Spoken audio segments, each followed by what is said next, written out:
Tools ആണ്, അല്ലെങ്കിൽ എന്തൊക്കെ തരം കാര്യങ്ങളാണ് നമ്മൾ കുട്ടികൾക്ക് കൊടുക്കേണ്ടത്, അതുപോലെ കുറച്ച് ഫുഡ് റിലേറ്റഡ് ആയിട്ടുള്ള കാര്യങ്ങളൊക്കെയാണ് നമ്മൾ ഇന്ന് പറയാം. ഓക്കെ, അപ്പൊ ഇതില് ഫസ്റ്റ് നമ്മൾ പഠിക്കാൻ ഈ വർക്ക് ഷീറ്റ്സ് നിങ്ങൾ വാട്സാപ്പിൽ ഇന്നലെ ഞാൻ അയച്ച വർക്ക് ഷീറ്റ്സ് കണ്ടായിരുന്നോ? മെസ്സേജ് ഇടാമോ?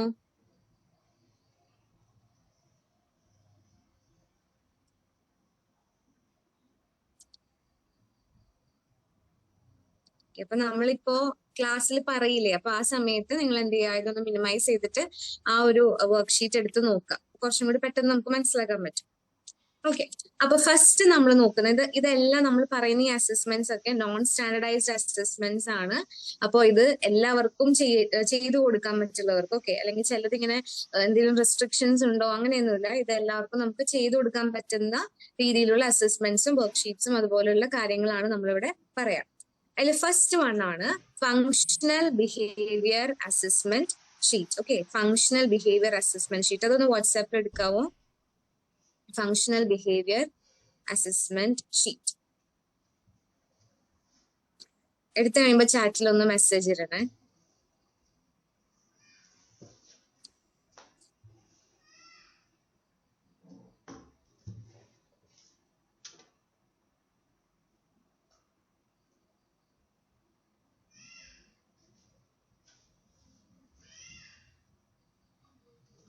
നമ്മൾ അയച്ച PDF ഓർമ്മയുണ്ടാവും, FBA വർക്ക് ഷീറ്റ് എന്നായിരിക്കും തോന്നുന്നു, അല്ലെങ്കിൽ ഫങ്ഷണൽ ബിഹേവിയർ അസസ്മെന്റ് അത് ഞാൻ കൊടുത്തിട്ടുണ്ട്.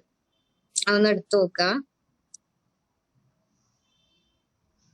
ഓക്കെ, എല്ലാരും എടുത്തിട്ടുണ്ടെന്ന് വിചാരിക്കുന്നു. പറ്റുന്നവരൊക്കെ ഒന്ന് എടുത്തു നോക്കാം. അപ്പൊ ഫങ്ഷണൽ ബിഹേവിയർ അസസ്മെന്റ് വർക്ക്ഷീറ്റ് നമ്മൾ FBA എന്നാ പറയാം. ഓക്കെ, FBA വർക്ക്ഷീറ്റ് എന്നാണ് അതിനെ പറയുന്നത്. അപ്പൊ ഇതില് ഫസ്റ്റ് നമ്മൾ എന്താ ചെയ്യേണ്ടത്? ഐഡന്റിഫൈങ് ഇൻഫോർമേഷൻസ് എഴുതാം. ഫസ്റ്റ് നെയിം, കുട്ടിയുടെ പേര് എഴുതുക, ഡേറ്റ് ഓഫ് ബർത്ത് എഴുതുക, ഡേറ്റ് ഓഫ് അസസ്മെന്റ്, നമ്മൾ എന്നാണോ അസസ്മെന്റ് നടത്തുന്നത് ആ ഡേറ്റ് എഴുതണം. പിന്നെ അസസേഴ്സ് നെയിം, ഇപ്പൊ നമ്മളാണ് അസസ് ചെയ്യുന്നതെങ്കിൽ നമ്മളുടെ നെയിം വേണം അവിടെ എഴുതാൻ, ലൊക്കേഷൻ എവിടെയാണ് നമ്മുടെ സ്ഥലം എന്നുള്ളതും കൂടി എഴുതുക. അപ്പൊ ഇത്രയും കാര്യങ്ങൾ എഴുതി കഴിയുമ്പോഴേക്കും നമ്മൾ ഐഡന്റിഫൈങ് ഇൻഫോർമേഷൻ കഴിഞ്ഞു. അപ്പൊ സാധാരണ എങ്ങനെയാ, സാധാരണ കൗൺസിലിങ്ങിനൊക്കെ കുട്ടികൾ വരുമ്പോൾ നമ്മൾ അവരുടെ ഫുൾ ഹിസ്റ്ററി എടുക്കും അല്ലെ, ചൈൽഡ്ഹുഡ് എടുക്കും, എഡ്യൂക്കേഷൻ എടുക്കും, പെരിനേറ്റൽ ഹിസ്റ്ററി എടുക്കും, അങ്ങനെ കുറെ ഹിസ്റ്ററീസ് ഒക്കെ എടുക്കും. ഓക്കെ, അപ്പൊ അതെന്ന് പറഞ്ഞിട്ടുണ്ടെങ്കിൽ നമ്മളൊരു ഓവറോൾ ആ കുട്ടിയുടെ കാര്യങ്ങൾ അറിയാൻ വേണ്ടിയിട്ടാണ് എടുക്കുന്നത്. ഇതെന്ന് പറഞ്ഞാൽ നമ്മൾ ഓൾറെഡി ഡയഗ്നോസ് ഒക്കെ ചെയ്തു, നമുക്ക് ഇങ്ങനെ ഒരു ബുദ്ധിമുട്ടുണ്ടെന്ന് അറിഞ്ഞു, അല്ലെങ്കിൽ ബിഹേവിയറൽ ഇഷ്യൂ ഉണ്ടെന്ന് അറിഞ്ഞു. അപ്പൊ അതിനുശേഷം നമ്മൾ എടുക്കുന്ന ഇൻഫോർമേഷൻ ആയതുകൊണ്ടാണ് നമ്മൾ വളരെ കുറച്ച് കാര്യങ്ങൾ മാത്രം ഇവിടെ ചോദിച്ചിരിക്കുന്നത്. ഓക്കെ, ഇനി സെക്കൻഡ് വൺ എന്താ? ടാർഗറ്റ് ബിഹേവിയർ എഴുതുക. ടാർഗറ്റ് ബിഹേവിയറിനോട് ഉദ്ദേശിക്കുന്നത് ഇപ്പൊ പാരന്റ്സ് വരുമ്പോഴേക്കും ആ കുട്ടിയുടെ ഏത് ബിഹേവിയറിനെ പറ്റിയിട്ടാണ് അവർക്ക് ഏറ്റവും കൂടുതൽ കൺസേൺ ഉള്ളത്, ആ ബിഹേവിയർ വേണം നമ്മൾ അവിടെ എഴുതാൻ. ഇപ്പൊ അവരുടെ പ്രശ്നം എന്ന് പറഞ്ഞാൽ കുട്ടി ഭയങ്കരമായിട്ട് കരച്ചിലാണ്, പെട്ടെന്ന് ദേഷ്യം വരും, ഇല്ലെങ്കിൽ ദേഷ്യം വന്നു കഴിഞ്ഞിട്ടുണ്ടെങ്കിൽ സാധനങ്ങളൊക്കെ എടുത്ത് എറിയും, ഇതാണ് പാരന്റ്സ് പറഞ്ഞതെങ്കിൽ നമ്മൾ എന്ത് ചെയ്യുക, അത് വേണം ഈ ഒരു ബിഹേവിയർ, ടാർഗറ്റ് ബിഹേവിയറിൽ നമ്മൾ എഴുതാനായിട്ട്. ഓക്കെ, തേർഡ് വൺ ആണ് ആന്റിസിഡന്റ്. ആന്റിസിഡന്റ് നമ്മൾ ഇന്നലെ പറഞ്ഞില്ലേ, ഒരു ബിഹേവിയറിന് തൊട്ട് മുന്നേ എന്താണോ നടന്നത് അത് വേണം നമ്മൾ ഈ ആന്റിസിഡന്റിൽ എഴുതാൻ. ഓക്കെ, ഇപ്പൊ അതിൽ നമുക്ക് എന്തൊക്കെ ഉൾപ്പെടുത്താന്ന് അറിയാം. ഇപ്പൊ കുട്ടി കരഞ്ഞു, സാധനങ്ങളൊക്കെ എടുത്ത് വലിച്ചെറിഞ്ഞു എന്ന് പറഞ്ഞില്ലേ, അപ്പൊ അതിൽ നമുക്ക് എന്തൊക്കെ ഉൾപ്പെടുത്താം? ഏത് സമയത്താണ് ഇത് നടന്നത്? രാവിലെയാണോ, ഉച്ചയ്ക്കാണോ, രാത്രിയാണോ, ഏത് സ്ഥലത്ത് വെച്ചാണോ നടന്നത്, എന്തായിരുന്നു ആ ഒരു സിറ്റുവേഷൻ? ഓക്കെ, ആ കാര്യങ്ങളൊക്കെ നമ്മൾ കുറച്ച് ഡീറ്റെയിൽ ആയിട്ട് വേണം നമ്മൾ ആന്റിസിഡന്റിൽ എഴുതാൻ. അപ്പൊ ഫസ്റ്റ് നമ്മൾ ഐഡന്റിഫൈങ് ഇൻഫർമേഷൻ ഫില്ല് ചെയ്തതിനു ശേഷം ടാർഗറ്റ് ബിഹേവിയർ എഴുതുക. ഒരു ലൈനായിട്ട് എഴുതണമെങ്കിൽ അങ്ങനെ എഴുതുക, അല്ലെങ്കിൽ കുറച്ചും കൂടി ഡീറ്റെയിൽ ആയിട്ട് എഴുതുക. പിന്നെ ആന്റിസിഡന്റ് എഴുതണം. പിന്നെ ഉള്ളതാണ് ബിഹേവിയർ. ഈ കുട്ടി എന്താണ് ഈ ഒരു ആന്റിസിഡന്റിന് ശേഷം എക്സാക്ട് ആയിട്ട് കാണിക്കുന്ന ബിഹേവിയർ എന്താണ്, അതുപോലെ ഇത് എത്ര പ്രാവശ്യമാണ് ഇങ്ങനെ കാണിക്കുന്നത്. ഇപ്പൊ ഒരു ദിവസം ഈ കുട്ടിക്ക് ഒരു ആന്റിസിഡന്റ് എന്ന് പറഞ്ഞാൽ ചോദിക്കുന്ന സാധനം വാങ്ങിക്കൊടുത്താന്ന് വിചാരിക്കുക, വാങ്ങിക്കൊടുക്കാത്തതാണെന്ന് വിചാരിക്കുക. അപ്പൊ ഈ കുട്ടി എത്ര പ്രാവശ്യം അന്നത്തെ ദിവസം ഇതുപോലെ പെരുമാറി, 2 പ്രാവശ്യമാണോ, 3 പ്രാവശ്യമാണോ, അല്ലെങ്കിൽ 1 പ്രാവശ്യമാണോ എന്നൊക്കെ ഉള്ളത് വേണം നമ്മളിവിടെ റെക്കോർഡ് ചെയ്യാൻ. ഓക്കെ, എന്തെങ്കിലും ചോദിച്ചിരുന്നോ? പറയുമോ? ഏതാണ് പറയേണ്ടത്? ആന്റിസിഡന്റ്. ഓക്കെ, പറഞ്ഞുതരാം. ആന്റിസിഡന്റ് എന്ന് പറഞ്ഞാൽ ഇപ്പൊ ഒരു കുട്ടി ഭയങ്കരമായിട്ട് കരച്ചിലാണെന്ന് വിചാരിക്കും. അപ്പൊ ഈ കരയണേന് പിന്നിൽ എന്തെങ്കിലും കാരണം ഉണ്ടാവില്ലേ? ഇപ്പൊ കുട്ടിക്ക് ഡയറി മിൽക്ക് വേണം എന്നാണെന്ന് വിചാരിക്കുക. അപ്പൊ ഡയറി മിൽക്ക് വാങ്ങി കൊടുത്തില്ല, അതുകൊണ്ടാണ് ഈ കൊച്ചു കരയണേ. അപ്പൊ കരയാന്ന് പറഞ്ഞത് ആ കുട്ടി കാണിക്കുന്ന ബിഹേവിയർ ആണ്. ആന്റിസിഡന്റ് എന്ന് പറഞ്ഞാൽ ഈ ഒരു ബിഹേവിയറിന് തൊട്ട് മുന്നേ എന്താണോ നടന്നത്. അപ്പൊ ഇവിടെ എന്താ നടന്നത്? ഈ കുട്ടിക്ക് മിഠായി വാങ്ങി കൊടുത്തില്ല, അതുകൊണ്ടല്ലേ ഈ കുട്ടി കരഞ്ഞത്. അപ്പൊ അതിനെയാണ് നമ്മൾ ആന്റിസിഡന്റ് എന്ന് പറയാം. ഒരു ബിഹേവിയറിന് തൊട്ട് മുന്നേ എന്താണോ നടന്നത് അതാണ് ആന്റിസിഡന്റ്. അപ്പൊ അതാണ് നമ്മൾ ഇവിടെ എഴുതേണ്ടത്. ഇവിടെ എഴുതുമ്പോഴേക്കും നമ്മൾ ഇതിന്റെ കൂടെ തന്നെ ഇത് എപ്പോ നടന്നു, ഏത് സമയത്താണ് നടന്നത്, ഏത് സ്ഥലത്ത് വെച്ചിട്ടാണ് നടന്നത്. ഇപ്പൊ നമ്മൾ ഡയറി മിൽക്ക് വാങ്ങിക്കൊടുക്കാത്തത് കടയിൽ കൊണ്ടുപോയിട്ടാണെങ്കിൽ നമ്മൾ എഴുതണം കടയിൽ കൊണ്ടുപോയ സമയത്ത്, രാവിലെയാണ് കടയിൽ പോയത്, ആ ഒരു ടൈമിൽ വെച്ചിട്ടാണ് ഈ കുട്ടി ഇങ്ങനെ ഡയറി മിൽക്ക് വേണമെന്ന് പറഞ്ഞു, ഞാൻ വാങ്ങി കൊടുത്തില്ല. അതാണ് ആന്റിസിഡന്റ്. സോറി, ഞാനല്ല, പാരന്റിന്റെ പേരെന്താണോ പാരന്റ് വാങ്ങി കൊടുത്തില്ല എന്നുള്ളത് അങ്ങനെ എഴുതാം. ക്ലിയർ ആണോ? Yes ma'am. ഓക്കെ, അപ്പൊ അതാണ് ആന്റിസിഡന്റ്. പിന്നെ നമ്മൾ ബിഹേവിയർ എഴുതാണ്. കുട്ടി ഭയങ്കര കരച്ചിലായിരുന്നു, ഇപ്പൊ ഷോപ്പിൽ വെച്ച് ഒരു പ്രാവശ്യം കരഞ്ഞു, പിന്നെ വീട്ടിൽ തിരിച്ചു വന്നിട്ട് വീട്ടിൽ കരച്ചിലായി, ഇപ്പൊ 2 പ്രാവശ്യമായില്ലേ. അപ്പൊ നമുക്ക് അവിടെ എന്ത് എഴുതാ? ആ ബിഹേവിയർ എഴുതാ. അതിന്റെ കൂടെ എത്ര പ്രാവശ്യമാണ് ഈ കുട്ടി ഇതേപോലെ റിപ്പീറ്റ് ചെയ്തതും കൂടി നമ്മൾ എന്ത് ചെയ്യാ? ബിഹേവിയറിൽ എഴുതണം. ഇനി നെക്സ്റ്റ് വൺ ആണ് കോൺസിക്വൻസ്. കോൺസിക്വൻസ് എന്ന് പറഞ്ഞിട്ടുണ്ടെങ്കിൽ ഈ ഒരു ബിഹേവിയർ നടന്നതിന് ശേഷം അതിനുശേഷം എന്താണോ നടന്നത് അതാണ് നമ്മൾ കോൺസിക്വൻസിൽ എഴുതാം. ഓക്കെ, അപ്പോ പാരന്റ് ഇങ്ങനെ തീരുമാനിക്കാം ഒരു ഡയറി മിൽക്ക് വാങ്ങി കൊടുക്കണം, നമ്മൾ എന്ത് എഴുതണം? ഡയറി മിൽക്ക് വാങ്ങി കൊടുത്തു, അപ്പൊ കുട്ടി ഹാപ്പി ആയി. അപ്പൊ നമ്മൾ എഴുതണം പാരന്റ് ഡയറി മിൽക്ക് വാങ്ങി കൊടുത്തു, അപ്പൊ കുട്ടി ഹാപ്പി ആയി. പിന്നെ അതുപോലെ ഇവിടെ എഴുതേണ്ട കാര്യം എന്ന് പറഞ്ഞാൽ ഈ കുട്ടി കരയുന്ന സമയത്ത് മറ്റുള്ളവരുടെ റെസ്പോൺസ് എങ്ങനെയായിരുന്നു എന്നുള്ളതും കൂടി എഴുതുക. ഇപ്പൊ കുട്ടി കരഞ്ഞ സമയത്ത് പാരന്റ്സ് പറയണ നീ കരഞ്ഞോ, അല്ലെങ്കിൽ സമാധാനപ്പെടുത്തിയോ എന്നൊക്കെ ഉള്ളതും കൂടി ഇവിടെ നമ്മൾ മെൻഷൻ ചെയ്യുക കോൺസിക്വൻസിൽ. ഓക്കെ, ഇത്രയും ക്ലിയർ ആണോ?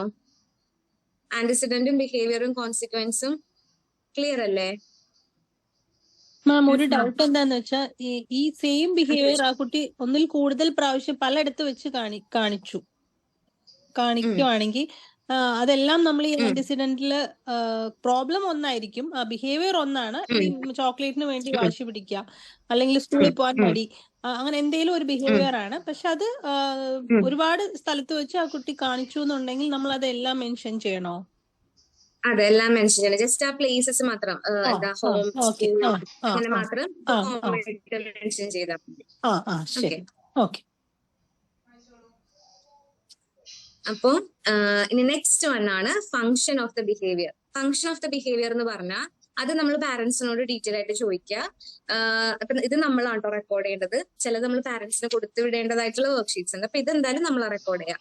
ഇനി നെക്സ്റ്റ് ഫംഗ്ഷൻസ് ഓഫ് ദ ബിഹേവിയറിൽ നമ്മൾ എഴുതേണ്ടത് എന്താന്ന് വെച്ചിട്ടുണ്ടെങ്കിൽ നിങ്ങൾക്ക് എന്താണ് തോന്നുന്നത്, ഈ ഒരു ബിഹേവിയറിന്റെ പെർപ്പസ് എന്തായിരുന്നു എന്നാണ് തോന്നുന്നത്. അപ്പൊ പാരന്റ്സിനോട് നമ്മൾ ചോദിക്കണം, ഓക്കെ കുട്ടി കരഞ്ഞു, അപ്പൊ നിങ്ങളുടെ ഒരു പെർസ്പെക്റ്റീവ് നോക്കുമ്പോൾ എന്തായിരിക്കും അതിന് കാരണം, എന്തിനായിരിക്കും കുട്ടി കരഞ്ഞതെന്ന് നമ്മൾ പാരന്റ്സിനോട് ചോദിക്കാം. അപ്പൊ മെയിൻലി 4 കാര്യങ്ങൾക്കാണ് ഇവരിങ്ങനെ വാശി പിടിക്കുക, അല്ലെങ്കിൽ എന്തെങ്കിലും ഒരു ബിഹേവിയർ പ്രോബ്ലംസ് കാണിക്കുക. അതിലൊന്നാണ് അറ്റൻഷൻ കിട്ടാൻ വേണ്ടിയിട്ട്.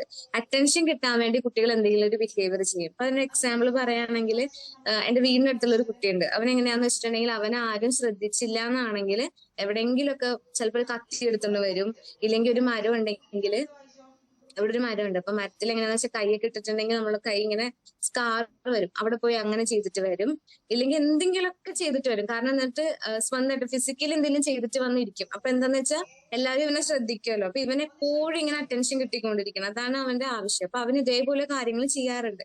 അപ്പൊ ഒന്നല്ലെങ്കിൽ ഇതുപോലെ അറ്റൻഷൻ കിട്ടാൻ വേണ്ടിയിട്ടായിരിക്കും, ഇല്ലെങ്കിൽ നമ്മൾ എന്തെങ്കിലും ഒരു കാര്യം പറഞ്ഞു ഇരുന്ന് പഠിക്കാൻ പറയേ അല്ലെങ്കിൽ അങ്ങനെ എന്തെങ്കിലുമൊക്കെ പറയുമ്പോഴത്തേക്കും ആ ടാസ്ക് അവോയ്ഡ് ചെയ്യാൻ വേണ്ടിയിട്ടായിരിക്കും, ഇല്ലെങ്കിൽ അവർക്ക് മൊത്തത്തില് ബോഡിലി സെൻസസിൽ ഒരു ഇറിറ്റേഷൻ ആയിരിക്കും. ചിലപ്പോൾ ഇങ്ങനെ വെറുതെ ഇരിക്കുമ്പോൾ നമുക്ക് ഭയങ്കര ഇറിറ്റേഷൻ ആയിട്ട് ഫീൽ ചെയ്യില്ലേ, നമ്മുടെ സെൻസസിനൊക്കെ ഒരു സ്ട്രെസ് പോലെ ഇറിറ്റേഷൻ പോലെ അങ്ങനെ എന്തെങ്കിലുമൊക്കെ തോന്നുമ്പോഴും നമ്മളുടെ ബിഹേവിയർ അങ്ങനെ പുറമെ കാണിക്കാം.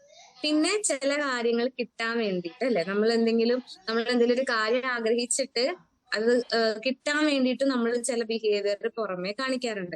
അപ്പൊ സാധാരണയായിട്ട് ഇങ്ങനെയുള്ള റീസൺസ് ആണ് വരിക. അപ്പൊ നമ്മൾ നോക്കുക പാരന്റ്സിന് എന്താണ് പറയാനുള്ളതെന്ന് നോക്കിയിട്ട് അവിടെ എഴുതുക. അപ്പൊ മെയിൻലി വരുന്നത് അറ്റൻഷൻ കിട്ടാൻ വേണ്ടിയിട്ടായിരിക്കും, അല്ലെങ്കിൽ ടാസ്ക് അവോയ്ഡ് ചെയ്യാനായിരിക്കും, അല്ലെങ്കിൽ സെൻസറി സ്ട്രെസ്സോ ഇറിറ്റേഷനോ ഉണ്ടാകുമ്പോഴായിരിക്കും, ഇല്ലെങ്കിൽ അക്സസ് ടു പ്രിഫേർഡ് ഐറ്റം കിട്ടാൻ വേണ്ടിയിട്ടായിരിക്കും ആ കുട്ടി അങ്ങനെ ഒരു ബിഹേവിയർ കാണിച്ചിട്ടുണ്ടാവുക. അപ്പൊ നമ്മൾ 6th ഇതെന്താ ചോദിക്കേണ്ടത്, എന്താണ് ഈ ഒരു ബിഹേവിയറിന് പിന്നിലെ പെർപ്പസ് എന്താണെന്നാണ് നിങ്ങൾക്ക് തോന്നുന്നത് എന്നുള്ളത് നമ്മൾ പാരന്റ്സിനോട് ചോദിക്കാം.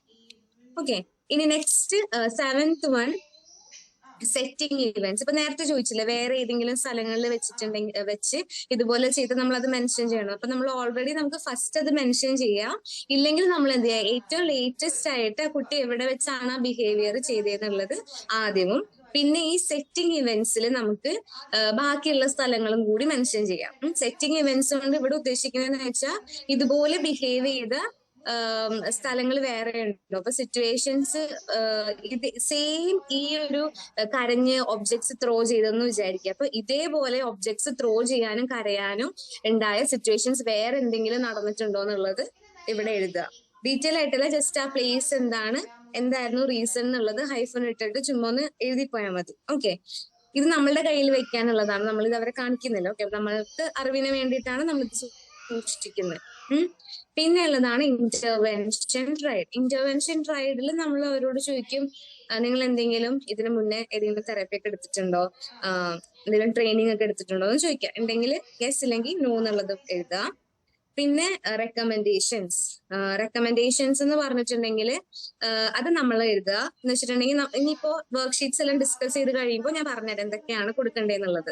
അപ്പൊ അതിൽ നമുക്ക് ഏറ്റവും ആപ്റ്റ് ആയിട്ട് തോന്നുന്നത് ഏതാണോ അത് നമുക്ക് റെക്കമെൻഡേഷൻസിൽ കൊടുക്കാം. അപ്പൊ അത് സെലക്ട് ചെയ്യുന്ന ചോയ്സ് നമ്മളുടെ അടുത്തുള്ളത്. ഇപ്പൊ ഞാനിപ്പോ എല്ലാം പറഞ്ഞു തരും, ബാക്കിയുള്ളത് നമ്മളുടെ കയ്യിലാണ്. നമ്മൾ അതനുസരിച്ച് കസ്റ്റമൈസ് ചെയ്തിട്ട്, കാരണം ആ കുട്ടീനെ കാണുമ്പോഴല്ലേ നമുക്ക് അറിയാൻ പറ്റുള്ളൂ. അപ്പൊ കുട്ടിയുടെ ഒരു നേച്ചറൊക്കെ മനസ്സിലാക്കി വേണ്ട റെക്കമെൻഡേഷൻ ഏതാണോ, നമ്മൾ പറയുന്ന കാര്യങ്ങളിൽ ഏതെങ്കിലും 2-3 സെലക്ട് ചെയ്തിട്ട് ആ കുട്ടിക്ക് ആ റെക്കമെൻഡേഷന്റെ അവിടെ എഴുതുക. ഓക്കെ, പിന്നെ ഡാറ്റ കളക്ഷൻ പ്ലാൻ ആണ്. അതിലെന്താ എഴുതണ്ടേന്ന് വെച്ചാൽ നമ്മൾ ഓൾറെഡി റെക്കമെൻഡേഷൻ എഴുതിയിട്ട് പാരന്റ്സിനോട് പറയാണ് ഈ പറഞ്ഞ കാര്യങ്ങൾ നിങ്ങളൊന്ന് ഫോളോ ചെയ്യാന്ന് പറയാം. നമ്മൾ ഓൾറെഡി കുട്ടി വരുമ്പോൾ നമ്മളുടെ അവിടെ ചെയ്തു കൊടുക്കണം. എന്നിട്ട് നമ്മൾ പറയില്ലേ, നിങ്ങൾ വീട്ടിൽ പോയിട്ട് പാരന്റ്സിനോട് നമ്മൾ പറയില്ലേ ഇതുപോലെ ഇങ്ങനെ ചെയ്തു കൊടുക്കണം, നിങ്ങൾ ഇത് പ്രാക്ടീസ് ചെയ്യണം, ട്രെയിൻ ചെയ്യണം എന്നൊക്കെ പറഞ്ഞു വിടുമല്ലോ. അപ്പോ അത് ചെയ്തിട്ട് നമ്മളൊരു 1 വീക്കോളം ഒരു ഗ്യാപ്പ് എടുക്കുക. ആ 1 വീക്കിന് ശേഷം അവർ വരുന്ന സമയത്ത് ഈ ഒരു പ്ലാൻ എത്രത്തോളം സക്സസ്ഫുൾ ആയി എന്നുള്ളത്, ഓക്കെ, നേരത്തെക്കാളും എന്തെങ്കിലും ഒരു ഇംപ്രൂവ്മെന്റ് ഉണ്ടോ, ഇല്ലെങ്കിൽ അതേപോലെ തന്നെയാണോ എന്നൊക്കെ ഉള്ളത് വേണം നമ്മൾ ഈ ഡാറ്റ കളക്ഷൻ പ്ലാനിൽ എഴുതാൻ. ഇൻ കേസ് ചിലർക്ക് എങ്ങനെയാന്ന് പറയാം, നമ്മളിപ്പോ എന്തെങ്കിലും പറഞ്ഞു കൊടുത്തു പക്ഷെ അത് വർക്ക് ആയില്ലെങ്കിൽ നമുക്ക് പിന്നെ ടെൻഷൻ, അയ്യോ ഇത് വർക്ക് ആയില്ലല്ലോ, ഇനി എന്ത് ചെയ്യും. പക്ഷെ അങ്ങനെ ടെൻഷൻ ആവേണ്ട കാര്യമില്ല, കാരണം എല്ലാവർക്കും ഒരേപോലെ ഓരോന്നും എഫക്ട് ചെയ്യണമെന്നില്ല. അപ്പൊ ഒന്നില്ലെങ്കിൽ നമ്മൾ നെക്സ്റ്റ് എന്താണോ അത് നമ്മൾ അവരിൽ അപ്ലൈ ചെയ്യാം. ഓക്കെ, അപ്പൊ അതാണ് ഡാറ്റ കളക്ഷൻ പ്ലാനിൽ എഴുതേണ്ടത്. ക്ലിയർ ആണോ FBA വർക്ക്ഷീറ്റ്?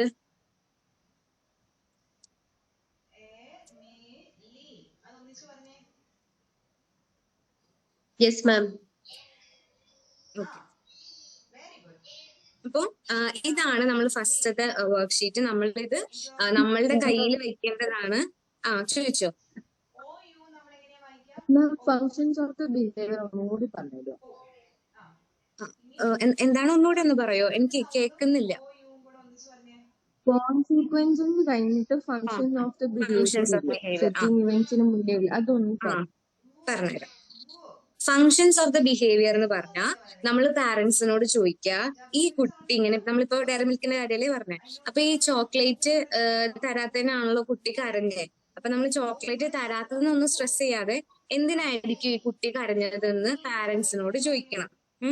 അപ്പൊ പാരന്റ്സ് അതിന്ന് പറയും. അപ്പൊ ഓൾറെഡി നമുക്കറിയാം ചോക്ലേറ്റ് കിട്ടാത്തത് കൊണ്ടാണെന്ന്. അപ്പൊ അതെന്തുകൊണ്ടാ, അവന് ആവശ്യമായിട്ടുള്ള കാര്യം കിട്ടാതെ വന്നപ്പോഴാണ് അവൻ അങ്ങനെ പെരുമാറിയത്. അപ്പൊ ഇതുപോലെ എന്ത് പർപ്പസ് ആണെന്നുള്ളത് വേണം നമ്മൾ എഴുതാൻ. അപ്പൊ സാധാരണയായിട്ട് കുട്ടികൾ എന്താ ചെയ്യണമെന്ന് വെച്ചാൽ അറ്റൻഷൻ കിട്ടാൻ, എല്ലാവരും എന്നെ ശ്രദ്ധിക്കണം, എല്ലാവരും എന്നെ കെയർ ചെയ്യണം, ഞാൻ പറയുന്നത് എല്ലാവരും കേൾക്കണം, അങ്ങനെ വിചാരിച്ചിട്ട് ചില ബിഹേവിയേഴ്സ് കാണിക്കുന്നവരുണ്ട്. ചിലവരെന്ന് പറഞ്ഞാൽ നമ്മളൊരു കാര്യം ഏൽപ്പിച്ചിട്ടുണ്ടെങ്കിൽ അത് ചെയ്യാതിരിക്കാൻ വേണ്ടിയിട്ട് ഇതുപോലുള്ള ബിഹേവിയർ കാണിക്കും. പിന്നെന്ന് പറഞ്ഞിട്ടുണ്ടെങ്കിൽ നമുക്ക് ബോഡിലി ആയിട്ട് ഒരുമാതിരി ഇങ്ങനെ ഒരു സ്ട്രെസ്സോ നമുക്കൊരു സുഖമില്ലാത്ത പോലെയൊക്കെ തോന്നൂലേ ചില സമയത്ത്. അങ്ങനെയുള്ള ടൈമിൽ ഇതുപോലത്തെ ബിഹേവിയർ കാണിക്കുന്നവരുണ്ടാവും. പിന്നെ ആദ്യം പറഞ്ഞ പോലെ പ്രിഫേർഡ് ഐറ്റം കിട്ടാൻ വേണ്ടിയിട്ട് ഇങ്ങനെ വാശി പിടിക്കുന്നവരും അതുപോലത്തെ ബിഹേവിയേഴ്സ് കാണിക്കുന്നവരുണ്ടാവും. അപ്പൊ നമ്മൾ ചോദിക്കേണ്ടത് എന്തുകൊണ്ടാണ് ഈ കുട്ടി ഇങ്ങനെ ബിഹേവ് ചെയ്തതെന്നാണ് നിങ്ങൾക്ക് തോന്നുന്നതെന്ന് ചോദിക്കാം.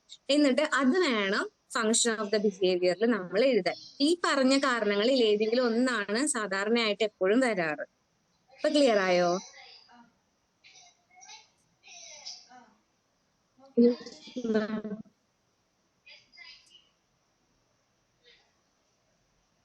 കേട്ടില്ലായിരുന്നു.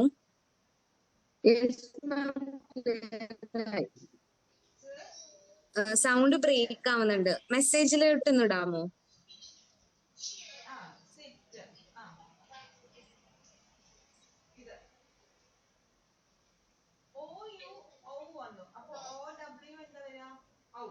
ഓക്കെ, മെസ്സേജിൽ ഇട്ടോളൂ, ഞാനത് റിപ്ലൈ ചെയ്യാം. ഓക്കെ, ക്ലിയർ ആണ്. ഓക്കെ, ഇനി നെക്സ്റ്റ് വൺ ആണ് ABC ഡാറ്റ കളക്ഷൻ. അതൊന്ന് എടുത്തു നോക്കാം കേട്ടോ. ABC ഡാറ്റ കളക്ഷൻ ഇതാണ് മെയിൻ ആയിട്ട് എല്ലാ കാര്യങ്ങളും എല്ലാ ബിഹേവിയറിനെ ബേസ് ചെയ്തിരിക്കുന്നത് ഈ 3 കാര്യം. ഏതൊക്കെയാ? Antecedent, behaviour, consequence. ഓക്കെ, അപ്പൊ ABC ഡാറ്റ കളക്ഷനിലും ഫസ്റ്റ് എന്താ, നേരത്തെ ആദ്യം പറഞ്ഞ പോലെ തന്നെ ഡീറ്റെയിൽസ് ഡീറ്റെയിൽസ് കൊടുക്കുക. പിന്നെ സെക്കൻഡ് വരുന്നതിൽ ഒരു ബോക്സ്. ഓക്കെ, അതിൽ ഡേറ്റ് ആൻഡ് ടൈം. ആ ഡേറ്റ് ആൻഡ് ടൈമിന്റെ അവിടെ നമ്മൾ എഴുതേണ്ടത് എപ്പോഴാണ് ആ ബിഹേവിയർ ഒക്കർ ചെയ്തത്, എപ്പോഴാണ് ആ ബിഹേവിയർ നടന്നത് എന്നാണ് ആ ഡേറ്റ് ആൻഡ് ടൈമിന്റെ ബോക്സിന്റെ അണ്ടറിൽ എഴുതേണ്ടത്. ഓക്കെ, സ്ട്രെയിറ്റ് ആയിട്ട്. എന്നിട്ട് ആന്റിസിഡന്റ് എഴുതുക. ആന്റിസിഡന്റ് എന്താണ് ഈ ഒരു പ്രശ്നത്തിന് മുന്നേ നടന്നത് എന്നുള്ളത് എഴുതുക. ബിഹേവിയർ എഴുതുക, ഡീറ്റെയിൽ ആയിട്ട് എഴുതുക. ഓക്കെ, പിന്നെ കോൺസിക്വൻസ് എഴുതുക. ഇപ്പം ആന്റിസിഡന്റ് ഇങ്ങനെയാന്ന് വിചാരിക്കുക. അമ്മ പറയാണ് ടോയ്സ് ക്ലീൻ ചെയ്യണം എന്ന് പറഞ്ഞു. ഈ ടോയ്സ് ഒക്കെ കൊണ്ട് കുറെ നേരമല്ലേ കളിക്കുന്നത്, അത് ക്ലീൻ ചെയ്യാൻ പറഞ്ഞു. അപ്പൊ കുട്ടി എന്ത് ചെയ്തു? ടോയ്സ് എടുത്ത് എറിഞ്ഞു. അപ്പൊ കാരണം കുട്ടി കളിച്ചുകൊണ്ടിരിക്കുന്ന സമയത്താണ് അമ്മ പറഞ്ഞത് മതി കളിച്ചത്, ഇതൊക്കെ എടുത്തു വെക്കാൻ പറഞ്ഞു. കുട്ടി എന്ത് ചെയ്തു? ആ ടോയ്സ് എടുത്ത് എറിഞ്ഞു. അപ്പൊ ആദ്യം പറഞ്ഞത് ആന്റിസിഡന്റ് ആണ്. രണ്ടാമത് ടോയ് എടുത്ത് എറിഞ്ഞു എന്ന് പറയുന്നത് എന്താ? ബിഹേവിയർ ആണ്. കോൺസിക്വൻസ് എന്താ? കോൺസിക്വൻസിൽ അമ്മ തീരുമാനിക്കാണ്, ഇവൻ ഇനി ഇതിലും ദേഷ്യം വരും, അപ്പൊ ഒരു കാര്യം ചെയ്യാം, 5 മിനിറ്റ് എക്സ്ട്രാ കളിക്കാൻ സമയം കൊടുക്കാം. അപ്പൊ അതാണ് അതിന്റെ കോൺസിക്വൻസ്. അപ്പൊ ഇത് നമുക്ക് ഒന്നില്ലെങ്കിൽ നമുക്ക് എന്ത് ചെയ്യാം, ഇത് രണ്ടും കൊടുക്കാം. ABCയിൽ വരുന്നതെന്ന് വെച്ചിട്ടുണ്ടെങ്കിൽ നമ്മൾ ബോക്സ് വൈസ് ആണ് എഴുതുക. അപ്പൊ ABC ഡാറ്റ കളക്ഷന്റെ പേപ്പർ നമുക്ക് പാരന്റ്സിന്റെ കയ്യിൽ കൊടുക്കാം. ഓക്കെ, പാരന്റ്സിന്റെ കയ്യിൽ കൊടുക്കുമ്പോഴേക്കും അവരത് ഫില്ല് ചെയ്തിട്ട് കൊണ്ടുവരും. ഇപ്പൊ ഈ 1 വീക്ക് ടൈമിൽ, അപ്പൊ ആ 1 വീക്ക് ടൈമിൽ അവർ ഫില്ല് ചെയ്തിട്ട് വരും. അപ്പൊ നമുക്ക് ഇതനുസരിച്ച് റെഫർ ചെയ്യാൻ പറ്റും. മറ്റേ ആദ്യം പറഞ്ഞത് നമ്മളുടെ കയ്യിലാണ് വയ്ക്കുക, നമ്മളത് എൻക്വയർ ചെയ്തിട്ടാണ് എഴുതുക. ABC ഡാറ്റ കളക്ഷനിൽ നമ്മൾ എന്ത് ചെയ്യുക, ഈ ഒരു ഷീറ്റ് നമ്മൾ പാരന്റ്സിന് കൊടുക്കുക. പാരന്റ്സിനോട് നമ്മൾ പറഞ്ഞു കൊടുക്കുക എന്ന സമയത്താണ് നടന്നതെന്നുള്ളത് എഴുതണം. ആ ഒരു ബിഹേവിയറിന് തൊട്ട് മുന്നേ എന്താണ് നടന്നതെന്ന് എഴുതുക, കോൺസിക്വൻസ് എന്താണെന്ന് എഴുതുക. ഓക്കെ, ഇത്രയും കാര്യങ്ങളാണ് നമ്മൾ ആ പാരന്റിന് കൊടുക്കേണ്ടത്. പിന്നെ അതിൽ വരുന്ന എന്താ, സമ്മറി ഓഫ് പാറ്റേൺസ്. ആ പാറ്റേൺ എങ്ങനെയാണെന്നുള്ളത് എഴുതണം. എന്ന് വെച്ചിട്ടുണ്ടെങ്കിൽ നമ്മൾ ഒരു കൊടുക്കല്ലേ, ഇപ്പൊ ഒരാഴ്ചത്തേക്ക് നമ്മൾ പേപ്പർ കൊടുത്തേക്കാന്ന് വിചാരിക്കാം. അപ്പൊ അതില് സമ്മറി ഓഫ് പാറ്റേണിൽ നമ്മൾ എഴുതേണ്ടത് what pattern do you notice in antecedent. ഈ ആന്റിസിഡന്റിൽ എന്ത് പാറ്റേൺ ആണ് നമ്മൾ കണ്ടത്. ഓക്കെ, മിക്കപ്പോഴും സെയിം കാര്യത്തിനാണോ ഈ കുട്ടി ഇങ്ങനെ ബിഹേവ് ചെയ്യുന്നത്. നമുക്കതിങ്ങനെ എല്ലാ ബോക്സും വായിച്ചു നോക്കുമ്പോൾ നമുക്ക് അറിയാൻ പറ്റില്ലേ ഏകദേശം എന്ത് പാറ്റേൺ ആണ് അതിനുള്ളതെന്ന്. അപ്പൊ അത് വേണം അതിലെഴുതാൻ. അതുപോലെ കോൺസിക്വൻസിലും എന്ത് പാറ്റേൺ ആണ് അവര് പാരന്റ്സ് എന്താണ് ചെയ്തുകൊണ്ടിരുന്നത് എന്നുള്ളതും കൂടി, അല്ലെങ്കിൽ കുട്ടി എങ്ങനെയാണ് ബിഹേവ് ചെയ്തതും കൂടി അവിടെ എഴുതുക. അപ്പൊ സമ്മറി ഓഫ് പാറ്റേൺസിന്റെ അവിടെ ആന്റിസിഡന്റ് എപ്പോഴും എങ്ങനെയായിരുന്നു, ഏറ്റവും കൂടുതൽ ഏതൊരു പാറ്റേൺ വന്നപ്പോഴാണ് ഈ കുട്ടിക്ക് ഇങ്ങനെ ബിഹേവിയർ വന്നത്, ഏറ്റവും കൂടുതൽ ഈ ബിഹേവിയർ കഴിഞ്ഞുണ്ടാവുന്ന കോൺസിക്വൻസ് ഏതാണ് എന്നുള്ളത് വേണം സമ്മറി ഓഫ് പാറ്റേൺസിൽ എഴുതേണ്ടത്. പിന്നെ നെക്സ്റ്റ് വൺ ആണ് പർപ്പസ് ഓഫ് ബിഹേവിയർ. ഈ സമ്മറി ഓഫ് പാറ്റേൺസിലെ അത് നമ്മളാണ് എഴുതേണ്ടത്. അവരോട് ജസ്റ്റ് ആ ബോക്സ് ഫില്ല് ചെയ്ത് വരാൻ പറഞ്ഞാൽ മതി. സമ്മറി ഓഫ് പാറ്റേൺസ് നമ്മൾ ബോക്സ് റെഫർ ചെയ്തിട്ട് നമ്മൾ എഴുതുക. പിന്നെ പർപ്പസ് ഓഫ് ബിഹേവിയർ നമുക്ക് ഈ ബോക്സസ് വായിച്ചു നോക്കുമ്പോഴേക്കും മനസ്സിലാവും. ചിലപ്പോൾ വാശി കൊണ്ടായിരിക്കാം, ഇല്ലെങ്കിൽ എന്തെങ്കിലും സെൻസറി ഇഷ്യൂസ് കൊണ്ടായിരിക്കാം, അത് നമുക്ക് വായിച്ചു നോക്കുമ്പോൾ മനസ്സിലാവും. ഓക്കെ, അപ്പൊ അത് പർപ്പസ് ഓഫ് ബിഹേവിയറിൽ എഴുതുക. പിന്നെ സ്ട്രാറ്റജീസ് എഴുതണം. അതിപ്പോ ലാസ്റ്റ് നമ്മൾ പറഞ്ഞുതരും. അതിൽ ഏതൊക്കെയാണ് നമ്മൾ ഇനി എടുക്കാൻ പോകുന്നത്, ഫോളോ ചെയ്യാൻ പോകുന്നത് എന്നുള്ള സ്ട്രാറ്റജീസ് എഴുതുക. ക്ലിയർ ആണോ ഇത്? ABC model, ABC data collection clear ആണോ? Yes ma'am. ഇനി നെക്സ്റ്റ് വൺ ആണ് task analysis worksheet. Task analysis worksheet ആണ്. ഇതും നമ്മൾ എന്താ ചെയ്യുക, ഇതിൽ കുറച്ച് കാര്യങ്ങളൊക്കെ നമ്മൾ എഴുതും, എന്നിട്ട് നമ്മൾ പാരന്റ്സിന്റെ കയ്യിൽ കൊടുത്തുവിടാം. അപ്പൊ നമ്മൾ എന്തിനാ ഈ വർക്ക്ഷീറ്റ്സ് ഒക്കെ ചെയ്യുന്നതെന്ന് വെച്ചിട്ടുണ്ടെങ്കിൽ, ഈ വർക്ക്ഷീറ്റ്സിൽ നമ്മൾ റെക്കോർഡ് ചെയ്യുന്ന അല്ലെങ്കിൽ നമുക്ക് കിട്ടുന്ന ഡാറ്റാസ് വെച്ചിട്ടാണ് നമ്മൾ ആ കുട്ടിക്ക് എന്ത് റെമഡീസ് ആണ് കൊടുക്കുക, അല്ലെങ്കിൽ എന്താണ് അവന്റെ ഏറ്റവും പ്രോബ്ലമാറ്റിക് ബിഹേവിയർ എന്താന്നൊക്കെ ഉള്ളത് മനസ്സിലാക്കാം. അതിന് വേണ്ടിയിട്ടാണ് കേട്ടോ നമ്മൾ ഈ വർക്ക്ഷീറ്റ്സ് കൊടുക്കുന്നത്. ഓക്കെ, അപ്പൊ ഈ ടാസ്ക് അനാലിസിസ് വർക്ക്ഷീറ്റിൽ നമ്മൾ ആദ്യം എല്ലാവരും എടുത്തെന്ന് വിചാരിക്കുന്നു, ഗ്രൂപ്പിലുണ്ട്. അപ്പോ ഇതിലും ഫസ്റ്റ് നമ്മൾ എന്ത് ചെയ്യുക, ഇൻഫോർമേഷൻ എഴുതുക. പിന്നെ സെക്കൻഡ് വൺ ആണ് ടാസ്ക് ഡിസ്ക്രിപ്ഷൻ. അപ്പൊ ഇതിൽ എന്താ ചെയ്യേണ്ടതെന്ന് വെച്ചാൽ, ഇതിൽ പ്രോബ്ലം ബിഹേവിയറോ അങ്ങനത്തെ കാര്യങ്ങളല്ല ഇവിടെ നമ്മൾ ഫോക്കസ് ചെയ്യാം. നമ്മൾ ആ പാരന്റ്സ് വന്ന് സംസാരിക്കുന്ന സമയത്ത് നമ്മൾ ചോദിക്കുക കുട്ടി തനിയെ എന്തൊക്കെ ചെയ്യും എന്നുള്ളത് ചോദിക്കണം.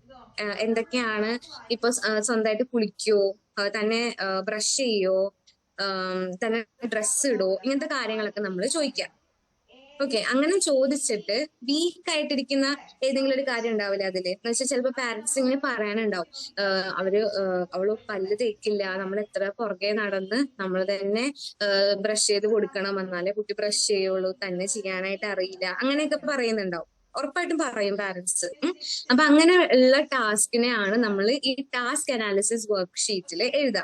അപ്പൊ ടാസ്ക് ഡിസ്ക്രിപ്ഷന്റെ അവിടെ ആ ഓവറോൾ നമ്മൾ എന്താണോ നോക്കാൻ പോകുന്നതെന്നുള്ളത് ഒന്ന് എഴുതുക. ഇപ്പൊ ബ്രഷിംഗ് ടീത്ത് ആണ് വിചാരിച്ചോ, അപ്പൊ നമ്മൾ ടാസ്ക് ഡിസ്ക്രിപ്ഷന്റെ അവിടെ ബ്രഷിംഗ് ടീത്ത് എന്ന് എഴുതുക. പൊതുവെ പല്ല് തേക്കാൻ അല്ലെങ്കിൽ പോട്ടി ട്രെയിനിങ്, ഷൂ ലേസ്, പിന്നെ ഡ്രസ്സിങ്, ഈ ബാഗിലേക്ക് ബുക്ക് എടുത്ത് വെക്കാത്ത കാര്യങ്ങൾ, അതൊക്കെയാണ് സാധാരണ വരെ. കൂടുതലും ബ്രഷിംഗ് ടീത്ത് ആണ് വരുന്നത്. നമ്മൾ നോക്കുക എന്താണ് ടാസ്ക് എന്നുള്ളത് പാരന്റ്സിനോട് ചോദിച്ചിട്ട് ഐഡന്റിഫൈ ചെയ്യുക. അപ്പൊ ടാസ്ക് ഡിസ്ക്രിപ്ഷന്റെ അവിടെ എന്ത് എഴുതുക, ബ്രഷിംഗ് ടീത്ത് എന്ന് എഴുതുക. ഇനി മൂന്നാമത്തത് സ്റ്റെപ്സ് ഇൻ ടാസ്ക് അനാലിസിസ്. അപ്പൊ ഇവിടെ നമ്മൾ എഴുതി കൊടുക്കണം, കാരണം അവർക്ക് ചിലപ്പോൾ അത്രയ്ക്ക് അറിയാൻ പറ്റില്ല. അപ്പൊ നമ്മൾ എന്ത് ചെയ്യുക, ബ്രഷിംഗ് ടീത്ത് എന്ന് പറഞ്ഞാൽ ഈ പല്ല് തേക്കാന്ന് പറഞ്ഞാൽ അതൊരു പ്രോസസ്സ് തന്നെയാണല്ലോ അല്ലെ. ആദ്യം ബ്രഷ് എടുക്കണം, പിന്നെ പേസ്റ്റ് ഇടണം, പിന്നെ പേസ്റ്റ് ഒന്ന് ജസ്റ്റ് വാട്ടർ ഉപയോഗിച്ചിട്ട് അല്ലെ അടിയിൽ വെക്കുക, എന്നിട്ട് പിന്നെ പല്ല് തേക്കുക, അങ്ങനെ കുറെ ഒരു പ്രോസസ്സാണ്. അപ്പൊ നമ്മൾ എന്ത് ചെയ്യണം, ആ ഒരു ബോക്സിൽ സ്റ്റെപ്പ് നമ്പർ ഇല്ലേ, ആ സ്റ്റെപ്പ് നമ്പറിന്റെ അവിടെ 1, 2, 3, 4 അങ്ങനെ കൊടുക്കുക. സ്റ്റെപ്പ് ഡിസ്ക്രിപ്ഷന്റെ അവിടെ ഓരോന്നോരോന്ന്, ഇത് ബ്രഷിംഗ് ടീത്ത് എന്ന് പറഞ്ഞ വലിയ ടാസ്ക് ആണ്. അതിനെ നമ്മൾ എന്ത് ചെയ്യുക, കുഞ്ഞി ടാസ്ക് ആക്കാം. അപ്പൊ ആദ്യം എന്ത് ചെയ്യുക, ബ്രഷ് എടുക്കുക എന്നുള്ളതാ. അപ്പൊ സ്റ്റെപ്പ് നമ്പർ 1ന്റെ അവിടെ നമ്മൾ സ്റ്റെപ്പ് ഡിസ്ക്രിപ്ഷൻ എന്ത് എഴുതണം, ടൂത്ത് ബ്രഷ് എടുക്കുക എന്നുള്ളത് എഴുതുക. ഇനി കംപ്ലീറ്റഡ്, യെസ് ഓർ നോ. അപ്പൊ നമ്മൾ ഇത് എന്താ ചെയ്യാന്ന് വെച്ചാൽ, കുട്ടി ചെയ്യുന്നുണ്ടോ ഇല്ലേ എന്നുള്ളത് ആദ്യത്തെ ദിവസം നമ്മൾ ഇതൊക്കെ, നമ്മളല്ല പാരന്റ്സ് പറഞ്ഞു കൊടുക്കും ആ കുട്ടികൾക്ക്, ഇങ്ങനെ ബ്രഷ് ചെയ്യണം, ഇങ്ങനെ വേണം പല്ല് തേക്കാൻ, ഇന്നതുപോലെ ചെയ്യണം എന്നൊക്കെ കുട്ടിക്ക് ഒരു 2-3 ദിവസം പറഞ്ഞു കൊടുക്കും. അതിനുശേഷമാണ് അവരിത് റെക്കോർഡ് ചെയ്യാൻ തുടങ്ങുക. അപ്പൊ അതിൽ ഫസ്റ്റ് സ്റ്റെപ്പ് ഞാൻ പറഞ്ഞത് ടൂത്ത് ബ്രഷ് എടുക്കുക എന്നുള്ളതാണ്. അപ്പൊ നമ്മൾ ഇങ്ങനെ പാരന്റ്സ് മാറി ഇന്ന് നോക്കാൻ പറയാം, അവരൊക്കെ ചെയ്യുന്നുണ്ടോ, രാവിലെ എഴുന്നേറ്റ് കഴിയുമ്പോൾ ചെയ്യുന്നുണ്ടോ എന്നുള്ളത് എഴുതാം. കംപ്ലീറ്റ് ചെയ്തോ ഇല്ലേ, യെസ് ഓർ നോ. അവരാ ബ്രഷ് എടുത്തോ ഇല്ലേ, യെസ് ഓർ നോ എന്നുള്ളത് എഴുതാം. എടുത്തുവെങ്കിൽ യെസ്, ഇല്ലെങ്കിൽ നോ. പിന്നെ കോമന്റ്സ് അല്ലെങ്കിൽ നോട്ട്സിന്റെ അവിടെ നമ്മൾ എഴുതേണ്ടത്, ടൂത്ത് ബ്രഷ് എടുത്തില്ലേ, അത് സ്വന്തമായിട്ടുള്ള ഒരു ഇതിനെടുത്താണോ, അല്ലെങ്കിൽ നമ്മൾ ആ കുട്ടീനെ റിമൈൻഡ് ചെയ്യേണ്ടി വന്നോ, ഇല്ലെങ്കിൽ നമ്മൾ എടുത്ത് കൊടുക്കേണ്ടി വന്നോ, നമ്മുടെ അസിസ്റ്റൻസ് ആവശ്യമായിട്ട് വന്നോ എന്നുള്ളത് എഴുതാം. അപ്പൊ ഇവിടെ ടൂത്ത് ബ്രഷ് എടുക്ക, first step number 1 step description അവിടെ get the tooth brush completed, yes or no. Yes ആണെങ്കിൽ കോമന്റ്സിൽ എന്ത് എഴുതണം, കോമന്റ്സിൽ അവര് പ്രോംപ്റ്റ് അവര് പറഞ്ഞു കൊടുത്തെങ്കിൽ നമ്മൾ എഴുതുക നീഡഡ് എ റിമൈൻഡർ. അവർക്ക് റിമൈൻഡർ കുട്ടിക്ക് കൊടുത്തപ്പോഴാണ് ആ കുട്ടി ബ്രഷ് എടുത്തത്. സെക്കൻഡ് സ്റ്റെപ്പായിട്ട് നമുക്ക് എഴുതാം, ടൂത്ത് പേസ്റ്റ് ബ്രഷിലേക്ക് അപ്ലൈ ചെയ്യാന്നുള്ളതാണ് സെക്കൻഡ് സ്റ്റെപ്പ് എന്ന് വിചാരിക്കുക. അത് കംപ്ലീറ്റ് ചെയ്തോ, യെസ് ഓർ നോ. സ്വന്തമായിട്ട് കംപ്ലീറ്റ് ചെയ്യാൻ പറ്റിയോ, യെസ് ഓർ നോ. അപ്പോ നോ. കോമന്റ്സിൽ എന്ത് എഴുതാം, ഫുൾ അസിസ്റ്റൻസും പാരന്റ്സ് കൊടുക്കേണ്ടി വന്നു. പാർഷ്യൽ അസിസ്റ്റൻസ് ആണെങ്കിൽ നമുക്ക് യെസ് എഴുതാം. ഈ കുട്ടിക്ക് ചെയ്യാൻ പറ്റാതെ പാരന്റ്സ് ആണ് ഫുള്ളി ഹെൽപ്പ് ചെയ്തതെങ്കിൽ നമ്മൾ എവിടെ എഴുതാം, കംപ്ലീറ്റഡിന്റെ അവിടെ നോ എഴുതണം. ഇതേപോലെ പല സ്റ്റെപ്സ് ആയിട്ട് നമ്മൾ അത് എഴുതി കൊടുക്കാം. ഇതിൽ സ്റ്റെപ്പ് ഡിസ്ക്രിപ്ഷനും സ്റ്റെപ്പ് നമ്പർ എഴുതി കൊടുക്കുക. യെസ് ഓർ നോയും കോമന്റ്സും പാരന്റ്സിനോട് ഫില്ല് ചെയ്യാൻ പറയണം. ക്ലിയർ ആണോ ഇത്രയും?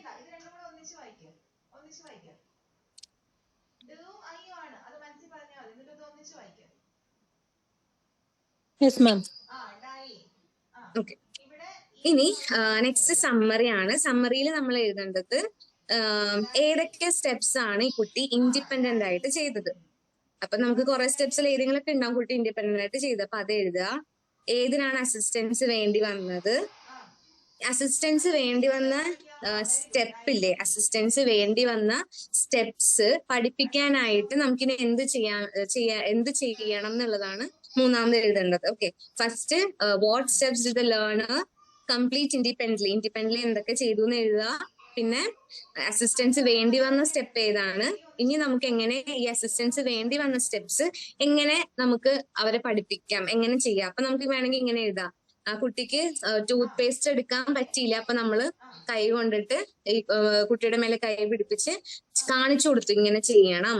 ആ കുട്ടിക്ക് അങ്ങനെ അസിസ്റ്റ് ചെയ്തു, അപ്പൊ അത് എഴുതുക. അല്ലെങ്കിൽ ഞാൻ പറഞ്ഞു കൊടുത്തു, മോഡലിംഗ് ചെയ്തു, ഞാൻ കാണിച്ചു കൊടുത്തപ്പോ കുട്ടി അത് നോക്കി ചെയ്തു. അപ്പൊ എന്താണ് ആ ടീച്ചിങ് സ്ട്രാറ്റജി എന്നുള്ളത് ഈ ബോക്സ് മാത്രം അവർ ഫില്ല് ചെയ്യുള്ളൂ, ഇതൊക്കെ നമ്മളാണ് ഫില്ല് ചെയ്യേണ്ടത്. ഓക്കെ, അപ്പൊ എന്താണ് അവരിന് ചെയ്യേണ്ടതെന്നുള്ളത് നമ്മൾ അവിടെ പറഞ്ഞു കൊടുക്കണം. കൈ പിടിപ്പിച്ച് ചെയ്തു കൊടുക്കണോ, മോഡലിംഗ് ചെയ്തു കൊടുക്കണോ എന്നൊക്കെ ഉള്ളത് വേണം നമ്മളിവിടെ എഴുതാൻ. പിന്നെ റീഇൻഫോഴ്സ്മെന്റ് പ്ലാൻ എന്ന് ഉദ്ദേശിക്കുന്നത് നമ്മൾ എന്ത് തരത്തിലാണ് അവരെ പ്രോത്സാഹിപ്പിക്കാൻ ഉദ്ദേശിക്കുന്നത് എന്നുള്ളതാണ്. വെർബലി ആണോ, ഇങ്ങനെ ഗുഡ് ബോയ് ഗുഡ് ഗേൾ അങ്ങനെയാണോ, ഗിഫ്റ്റ് കൊടുത്തിട്ടാണോ, എന്തെങ്കിലും റിവാർഡ് ചെയ്തിട്ടാണോ എന്നുള്ളത് വേണം റീഇൻഫോഴ്സ്മെന്റ് പ്ലാനിൽ എഴുതാൻ. കാരണം ഇവര് ഒരു സ്റ്റെപ്പ് കംപ്ലീറ്റ് ചെയ്ത് കഴിയുമ്പോഴേക്കും നമ്മൾ ആ കുട്ടി കംപ്ലീറ്റ് ചെയ്തില്ല, അപ്പൊ കുട്ടിക്ക് എന്തെങ്കിലും ഒരു റിവാർഡ് കൊടുക്കുക. അപ്പൊ അവനെന്ത് തോന്നും, അടുത്ത പ്രാവശ്യം ഇതുപോലെ ചെയ്യണം എന്നുള്ള തോന്നൽ വരാനാണ് നമ്മൾ അങ്ങനെ ചെയ്യുന്നത്.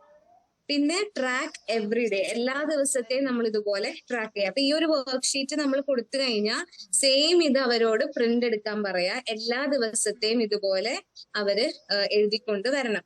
എന്നിട്ട് നമ്മൾ ലാസ്റ്റ് ആ ഇത്രയും ഷീറ്റ്സിന്റെ ലാസ്റ്റ് ഷീറ്റ് ഉണ്ടാവില്ലേ, അതിൽ നമ്മൾ സമ്മറിയൊക്കെ എഴുതിയെടുത്താൽ. കാരണം നമ്മൾ അതിന് മുന്നേ ഉള്ളതൊക്കെ റെഫർ ചെയ്തിട്ട് വേണമല്ലോ ഏതിനാണ് കൂടുതൽ അസിസ്റ്റൻസ് വേണ്ടി വന്നതെന്നൊക്കെ ഉള്ളത് എഴുതാൻ. അപ്പൊ അങ്ങനെ ചെയ്യാം. അത് ക്ലിയർ ആണോ? ടാസ്ക് അനാലിസിസ് വർക്ക്ഷീറ്റ് ക്ലിയർ ആണോ?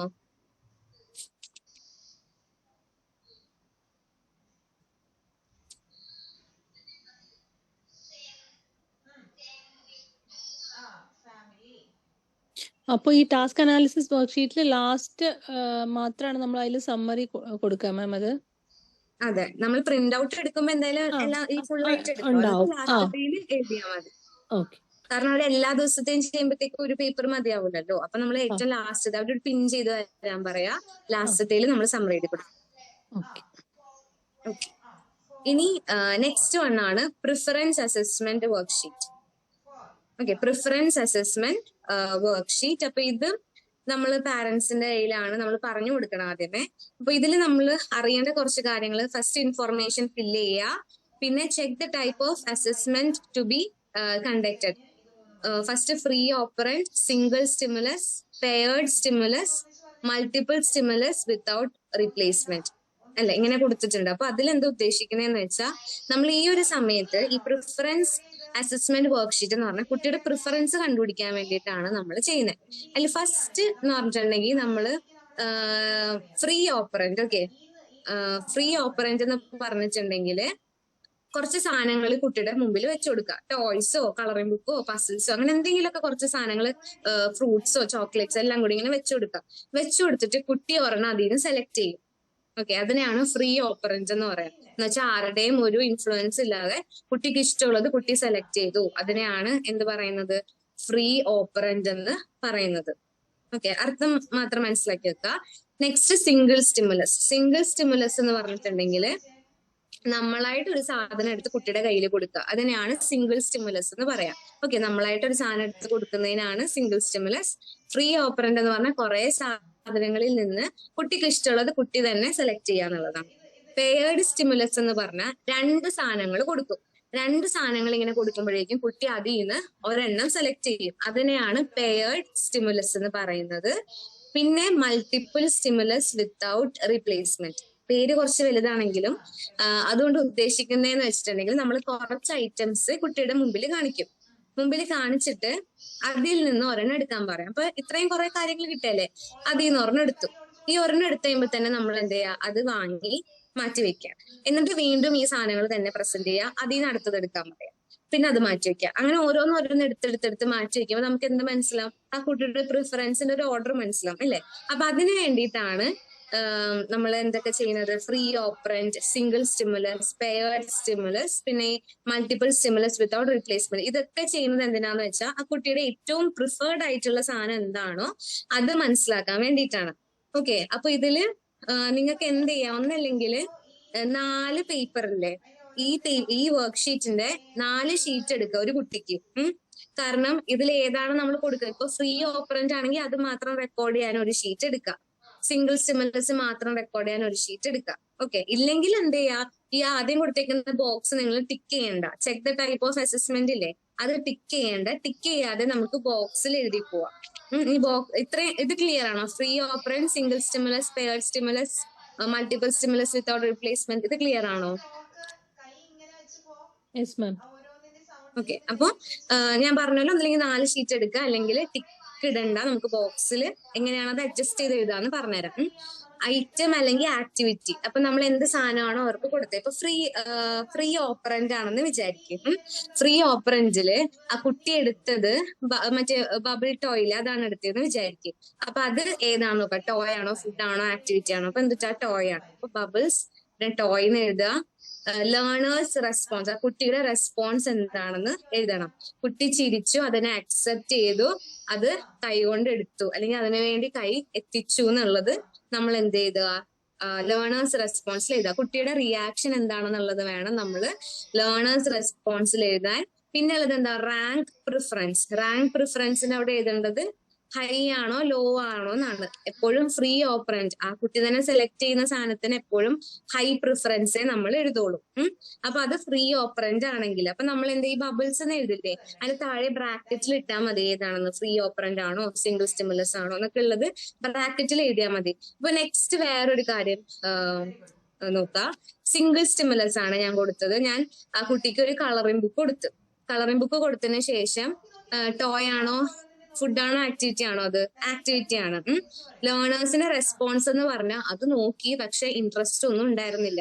അപ്പൊ റാങ്കിന്റെ അവിടെ ഞാൻ എന്ത് എഴുതും, റാങ്ക് അല്ലെങ്കിൽ പ്രിഫറൻസിന് അവിടെ ലോ ആണ്. അപ്പൊ കളറിംഗ് ബുക്ക് കൊടുത്തത് എന്തില്ലായിരുന്നു, സിംഗിൾ സ്റ്റിമുലസ് അല്ലെ, ഞാനായിട്ട് കൊടുത്തതാ.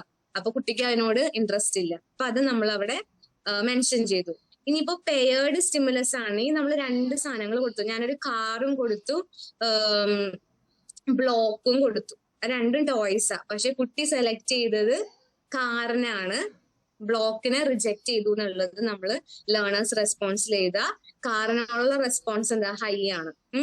പിന്നെ multiple stimulus without replacement. Multiple stimulus without റീപ്ലേസ്മെന്റിൽ നമ്മൾ എന്തൊക്കെ സാധനമാണ് കുട്ടിയുടെ മുമ്പിൽ കൊടുത്തതെന്നുള്ളത് എഴുതണം. ഇപ്പൊ car, puzzle, colouring book, blocks, ball, 5 സാധനം എന്ന് വിചാരിക്കുക. അപ്പൊ 5 സാധനത്തിന്റെ പേരും ചെറുതായിട്ട് നമ്മൾ സൈഡിൽ എഴുതണം. ഇതിൽ നിന്ന് ആ കുട്ടി ആദ്യം സെലക്ട് ചെയ്തത് എഴുതുക, റെസ്പോൺസ് എഴുതുക, റാങ്ക് എഴുതുക. നെക്സ്റ്റ് സ്റ്റെപ്പില് അപ്പൊ ഒരു സാധനം അതിൽ നിന്ന് പോയില്ലേ, 5 സാധനത്തിൽ നിന്ന് ഒരെണ്ണം ഓൾറെഡി സെലക്ട് ചെയ്തു. ഇനി നമ്മളുടെ കയ്യിൽ 4 സാധനം ഉണ്ട്. 4 സാധനത്തിന് ഏതാണ് സെലക്ട് ചെയ്ത് അടുത്തത് എഴുതുക, പിന്നെ അടുത്തത് എഴുതുക, അങ്ങനെ എഴുതി പോണം. അപ്പൊ ഈ മൾട്ടിപ്പിൾ സ്റ്റിമുലസ് വിത്തൗട്ട് റീപ്ലേസ്മെന്റിന് മാത്രം വേറെ ഷീറ്റ് എടുക്കുന്നതായിരിക്കും നല്ലത്. കാരണം അതൊരു ഈ ഐറ്റംസ് തീരണ വരെ നമ്മൾ എഴുതണം. അപ്പൊ അതിനു വേണ്ടി മാത്രം നിങ്ങൾ എന്ത് ചെയ്യുക, വേറെ വർക്ക് ഷീറ്റില് ഫില്ല് ചെയ്യുക. ബാക്കി ഫ്രീ ഓപ്പറന്റും സിംഗിൾ സ്റ്റിമുലസും പെയർഡ് സ്റ്റിമുലസും നമുക്ക് എന്ത് എഴുതാം, ഇതിൽ തന്നെ എഴുതാം. ജസ്റ്റ് ബ്രാക്കറ്റ് ഇട്ട് എഴുതിയാൽ മാത്രം മതി. ഓക്കെ, ക്ലിയർ ആണോ?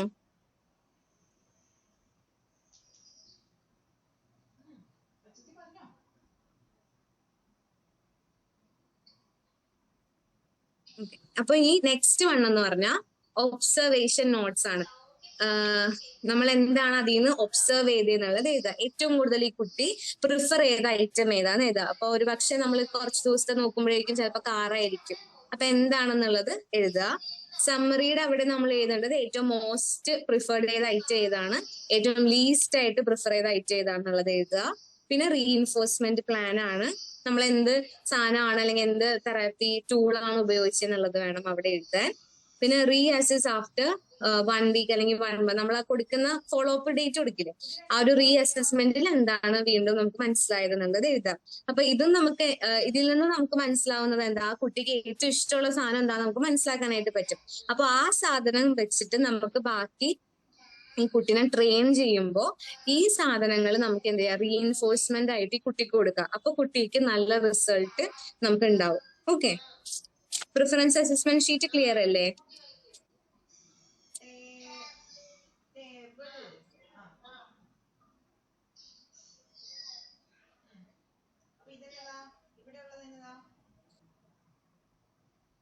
ഇനി നെക്സ്റ്റ് വൺ ആണ് എൻവയൺമെന്റൽ അസസ്മെന്റ് വർക്ക്ഷീറ്റ്.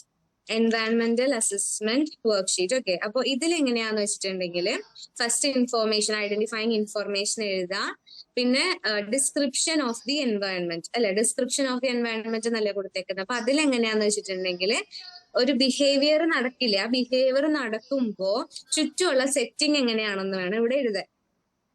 ഓക്കെ, ഒരു ബിഹേവിയർ നടക്കുന്ന സമയത്ത് ചുറ്റുമുള്ള സെറ്റിംഗ് എങ്ങനെയാണ്, ഇപ്പൊ വീടാണോ, സ്കൂളാണോ, വേറെ എവിടെയെങ്കിലും ആണോ, ഓക്കെ, ആ സ്ഥലത്തിനെ പറ്റി ഡീറ്റെയിൽ ആയിട്ട് എഴുതാം.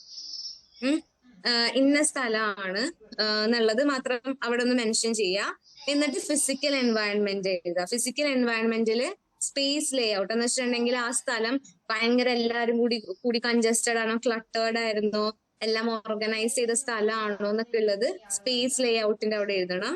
പിന്നെ നോയിസ് ലെവൽ, നോയിസ് ലെവൽ എന്ന് പറഞ്ഞിട്ടുണ്ടെങ്കിൽ പുറമെ എങ്ങനെയാണ് ആ സ്ഥലത്തില് എല്ലാവരും ഭയങ്കര ഒച്ചയൊക്കെ എടുക്കുന്ന സ്ഥലമായിരുന്നു, കുറച്ച് സൈലന്റ് ആയിട്ടുള്ള ഏരിയ ആയിരുന്നു എന്നൊക്കെ ഉള്ളത് മെൻഷൻ ചെയ്യാം. പിന്നെ അവിടുത്തെ ലൈറ്റിങ്, നമ്മളിപ്പം നാച്ചുറൽ ലൈറ്റിംഗ് ആണോ, ഇപ്പൊ സൺലൈറ്റ് കയറുന്ന ഒരു സ്ഥലമായിരുന്നോ, അതല്ല നമ്മള് ലൈറ്റ് ഇട്ടാലേ, ട്യൂബ് ഇട്ടാലേ ആ ഒരു മുറിയുടെ ഉള്ളിൽ ലൈറ്റ് ഉണ്ടാവുള്ളായിരുന്നു. അപ്പൊ നാച്ചുറൽ ആണോ, പിന്നെ അവിടെ ഏകദേശം ചൂടും തണുപ്പൊക്കെ എങ്ങനെ ഉണ്ടായിരുന്നു എന്നൊക്കെ ഉള്ളത് ഒന്ന് മെൻഷൻ ചെയ്യാം. ഫിസിക്കൽ എൻവയൺമെന്റിൽ ഇതൊക്കെ ഒന്ന് മെൻഷൻ ചെയ്യണം. ഓക്കെ, അപ്പൊ ഫസ്റ്റ് ഐഡന്റിഫൈങ് ഇൻഫോർമേഷൻസ് കൊടുത്തു, ഡിസ്ക്രിപ്ഷൻ ഓഫ് എൻവയൺമെന്റ് എഴുതി, ഏത് സ്ഥലമാണെന്ന് എഴുതി, ഫിസിക്കൽ എൻവയൺമെന്റിൽ ആ ഒരു സ്ഥലത്തിനെ പറ്റി എഴുതാണ്, എങ്ങനത്തെ സ്ഥലമാണ്, അവിടുത്തെ നോയ്സ് എങ്ങനെയാണ്, ലൈറ്റിംഗ് എങ്ങനെയാണ്, ഒരു ടെമ്പറേച്ചർ എങ്ങനെയായിരുന്നു എന്നൊക്കെയാണ് നമ്മൾ ഫിസിക്കൽ എൻവയൺമെന്റിൽ എഴുതുക.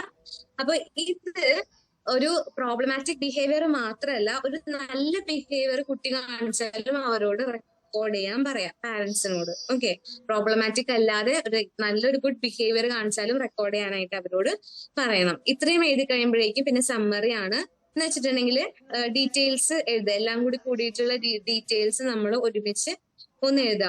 അപ്പൊ അതിൽ നമുക്ക് മനസ്സിലാക്കാൻ പറ്റുന്നത് കുട്ടിക്ക് ഏറ്റവും പ്രിഫറബിൾ ആയിട്ടുള്ള എൻവയൺമെന്റ് ഏതാണെന്നുള്ളതാണ്. അപ്പൊ കുട്ടിക്ക് ചിലപ്പോ ഈ ഒരു ബിഹേവിയറിന് കാരണം ആ ലൈറ്റിങ്ങിന്റെ ഇഷ്യൂ ആയിരിക്കാം, ഭയങ്കര ബ്രൈറ്റ് ലൈറ്റ് ആയതുകൊണ്ട് വന്ന ഇഷ്യൂ ആയിരിക്കാം, ഭയങ്കര നോയ്സി ആയതുകൊണ്ടായിരിക്കാം. ഓക്കെ, അപ്പൊ നമുക്ക് ഈ ഫിസിക്കൽ എൻവയൺമെന്റിൽ നിന്ന് നമുക്ക് ഒരു 2-3 വർക്ക്ഷീറ്റ്സ് ഇങ്ങനെ കമ്പയർ ചെയ്ത് കഴിയുമ്പോഴേക്കും നമുക്കൊരു ഐഡിയ കിട്ടും എന്തായിരുന്നു ആ 3 ഇതിലും ഏറ്റവും കോമൺ ആയിട്ട് ഉണ്ടായിരുന്ന ഒരു പ്രശ്നം. അതുപോലെ ഗുഡ് ബിഹേവിയറിന്റെയും റെക്കോർഡ് ചെയ്യാൻ പറയാം.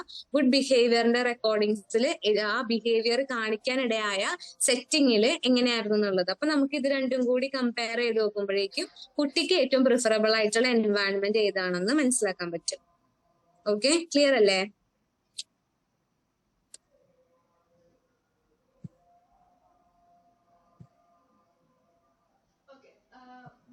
മെസ്സേജ് ഇടാവോ?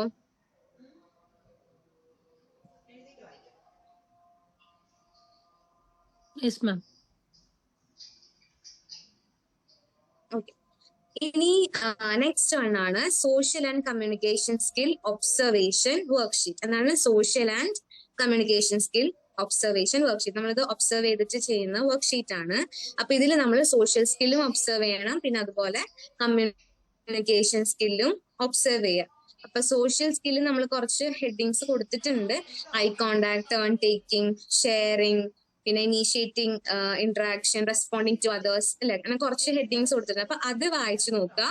ഒബ്സർവ്ഡ് ബിഹേവിയർ, അപ്പൊ ഇത് ഇത് നമ്മൾ പാരന്റ്സിനോട് ചോദിച്ച് മനസ്സിലാക്കി ഒബ്സർവ് ചെയ്യാം, ഇല്ലെങ്കിൽ പാരന്റ്സിനോട് തന്നെ അവരോട് ഇത് ഫില്ല് ചെയ്യാനും പറയാം, എങ്ങനെ വേണമെങ്കിലും ചെയ്യാം. അപ്പൊ നമ്മളിപ്പോ ഫസ്റ്റ് ഐ കോണ്ടാക്ട് ആണെങ്കിൽ അത് ഒബ്സർവ് ചെയ്തു, എങ്ങനെയായിരുന്നു ഐ കോണ്ടാക്ട് മെയിൻറ്റെയിൻ ചെയ്യുന്നുണ്ടായിരുന്നോ ഇല്ലേ എന്നുള്ളത് ഒബ്സർവ്ഡ് ബിഹേവിയറിൽ എഴുതുക. ഐ കോണ്ടാക്ട് മെയിൻറ്റെയിൻ ചെയ്തില്ല, ചെയ്തു, ചില സമയത്ത് ചെയ്തു, അതാണ് ഒബ്സർവ്ഡ് ബിഹേവിയറിൽ എഴുതേണ്ടത്. ഫ്രീക്വൻസി എഴുതുക. ഫ്രീക്വന്റ് ആയിട്ടായിരുന്നോ, ഒക്കേഷണലി ആണോ, അല്ലെങ്കിൽ വളരെ റെയർ ആയിട്ടാണോ ഐ കോണ്ടാക്ട് മെയിൻറ്റെയിൻ ചെയ്യുന്നത് എന്നുള്ളത് എഴുതുക. നോട്ട്സിന്റെ അവിടെ നമ്മൾ എഴുതേണ്ടത് ഐ കോണ്ടാക്ട് ആദ്യം തന്നില്ല, പക്ഷെ പാരന്റ്സ് ഇങ്ങനെ കുറെ പറഞ്ഞപ്പോഴേക്കും കുട്ടി പതുക്കെ ഐ കോണ്ടാക്ട് കൊടുത്തെങ്കിൽ നമ്മൾ എന്ത് എഴുതണം, പാരന്റ്സ് പ്രോംപ്റ്റ് ചെയ്തപ്പോഴേക്കും ഐ കോണ്ടാക്ട് തന്നു. ഇല്ലെങ്കിൽ ഇൻഡിപെൻഡന്റ് ആയിട്ടാണ് തന്നതെങ്കിൽ നമ്മൾ അവിടെ ഇൻഡിപെൻഡന്റ്ലി കുട്ടി ഐ കോണ്ടാക്ട് മെയിൻറ്റെയിൻ ചെയ്തു എന്നുള്ളത് എഴുതാം. അപ്പൊ ഇൻഡിപെൻഡന്റ് ആണോ, പ്രോംപ്റ്റ് ചെയ്തപ്പോഴാണോ ആയെന്നുള്ളത് മാത്രം നോട്ട്സിന്റെ അവിടെ വന്നാൽ മതി. ഇൻഡിപെൻഡന്റ് അല്ലെങ്കിൽ പ്രോംപ്റ്റിംഗ്. ഓക്കെ. അപ്പോ next turn taking. Turn taking ആണെങ്കിൽ ഒബ്സർവ് ചെയ്തപ്പോ എങ്ങനെ ഉണ്ടായിരുന്നു? ടേൺ ടേക്കിംഗ് ചെയ്തു, ഫ്രീക്വൻസി വളരെ റെയർ ആയിട്ടാണ് ചെയ്തത്. നോട്ട്സിന്റെ അവിടെ പാരന്റ്സിന്റെ പ്രോംപ്റ്റിംഗ് കൊണ്ട് മാത്രമാണ് കുട്ടി ടേൺ ടേക്കിംഗ് ചെയ്തത്. അപ്പൊ ഇതേപോലെ ഓരോ ഹെഡിങ്സ് നമ്മൾ ഇതേപോലെ മാർക്ക് ചെയ്ത് പോവാം. പിന്നെ ഉള്ളത് കമ്മ്യൂണിക്കേഷൻ സ്കില്ലാണ്. അതില് വെർബൽ കമ്മ്യൂണിക്കേഷൻ ഉണ്ട്, നോൺ വെർബൽ, പിന്നെ understanding instruction, expressing needs, social language use ഒക്കെ ഉണ്ട്. അപ്പൊ ഇതുപോലെ തന്നെ സെയിം ബിഹേവിയർ നമ്മൾ ഒബ്സർവ് ചെയ്യുക, ഫ്രീക്വൻസി എത്ര ഇടക്കാണ് ഇത് കാണിക്കുന്നതെന്ന് എഴുതുക, നോട്ട്സ് ഇൻഡിപെൻഡന്റ് ആയിട്ടാണോ ചെയ്തത്, ഒരു പ്രോംപ്റ്റ് ചെയ്തപ്പോഴാണോ ചെയ്തത് എന്നുള്ളത് വേണം നമ്മൾ ലാസ്റ്റത്തെ കോളത്തിൽ ഫില്ല് ചെയ്യാൻ. ഓക്കെ. ഇപ്പൊ വെർബൽ കമ്മ്യൂണിക്കേഷൻ എന്ന് പറഞ്ഞാൽ മറ്റുള്ളവരോട് നന്നായിട്ട് സംസാരിക്കുന്നുണ്ടോ എന്നുള്ളതാണ്. അപ്പൊ അത് ഫ്രീക്വൻസി നോക്കുക, പറഞ്ഞിട്ടാണോ ഇൻഡിപെൻഡന്റ് ആയിട്ടാണോ ഉള്ളത് ചെയ്യുക. നീഡ്സ് എക്സ്പ്രസ് ചെയ്യുന്നുണ്ടോ? അപ്പോ ഇല്ല, ഒബ്സർവ്ഡ് ബിഹേവിയറിൽ ഇല്ലെങ്കിൽ, ഫ്രീക്വൻസി റെയർ ആണെങ്കിൽ നോട്ട്സിന്റെ അവിടെ നീഡ്സ് എക്സ്പ്രസ് ചെയ്യാറില്ല എന്നുള്ളത് തന്നെ മെൻഷൻ ചെയ്യണം. ഓക്കെ, ഇത് മനസ്സിലായോ? ജസ്റ്റ് ആ ഹെഡിങ്സ് നോക്കിയിട്ട് നമ്മൾ എന്താണ് ഒബ്സർവ് ചെയ്തത്, അതിന്റെ ഫ്രീക്വൻസി, നോട്ട്സ്, അത്രേ ഉള്ളൂ. നോട്ട്സിൽ ഇൻഡിപെൻഡന്റ് ആയിട്ടാണോ ഒരു പ്രോംപ്റ്റിംഗ് കൊടുത്തപ്പോഴാണോ എഴുതിയത് മാത്രം നോട്ട് ചെയ്താൽ മതി. പിന്നെ നെക്സ്റ്റ് ആണ് സ്ട്രെങ്ത് ഒബ്സർവ് ചെയ്ത്. അപ്പൊ നമ്മൾ ഈ കാര്യങ്ങൾ റെക്കോർഡ് ചെയ്തില്ലേ, റെക്കോർഡ് ചെയ്തപ്പോഴേക്കും ഇതിൽ നിന്ന് ഏറ്റവും ഇൻഡിപെൻഡന്റ് ആയിട്ട് കുട്ടി എന്താണ് ചെയ്തതെന്നുള്ളതാണ് സ്ട്രെങ്ത് ഒബ്സർവിൽ നമ്മൾ എഴുതേണ്ടത്. പിന്നെ ഏരിയാസ് ഓഫ് ഇംപ്രൂവ്മെന്റ്, ഏതൊക്കെ ഏരിയയിലാണ് ഇംപ്രൂവ്മെന്റിന്റെ ആവശ്യം, പാറ്റേൺസ് നോട്ടഡ്.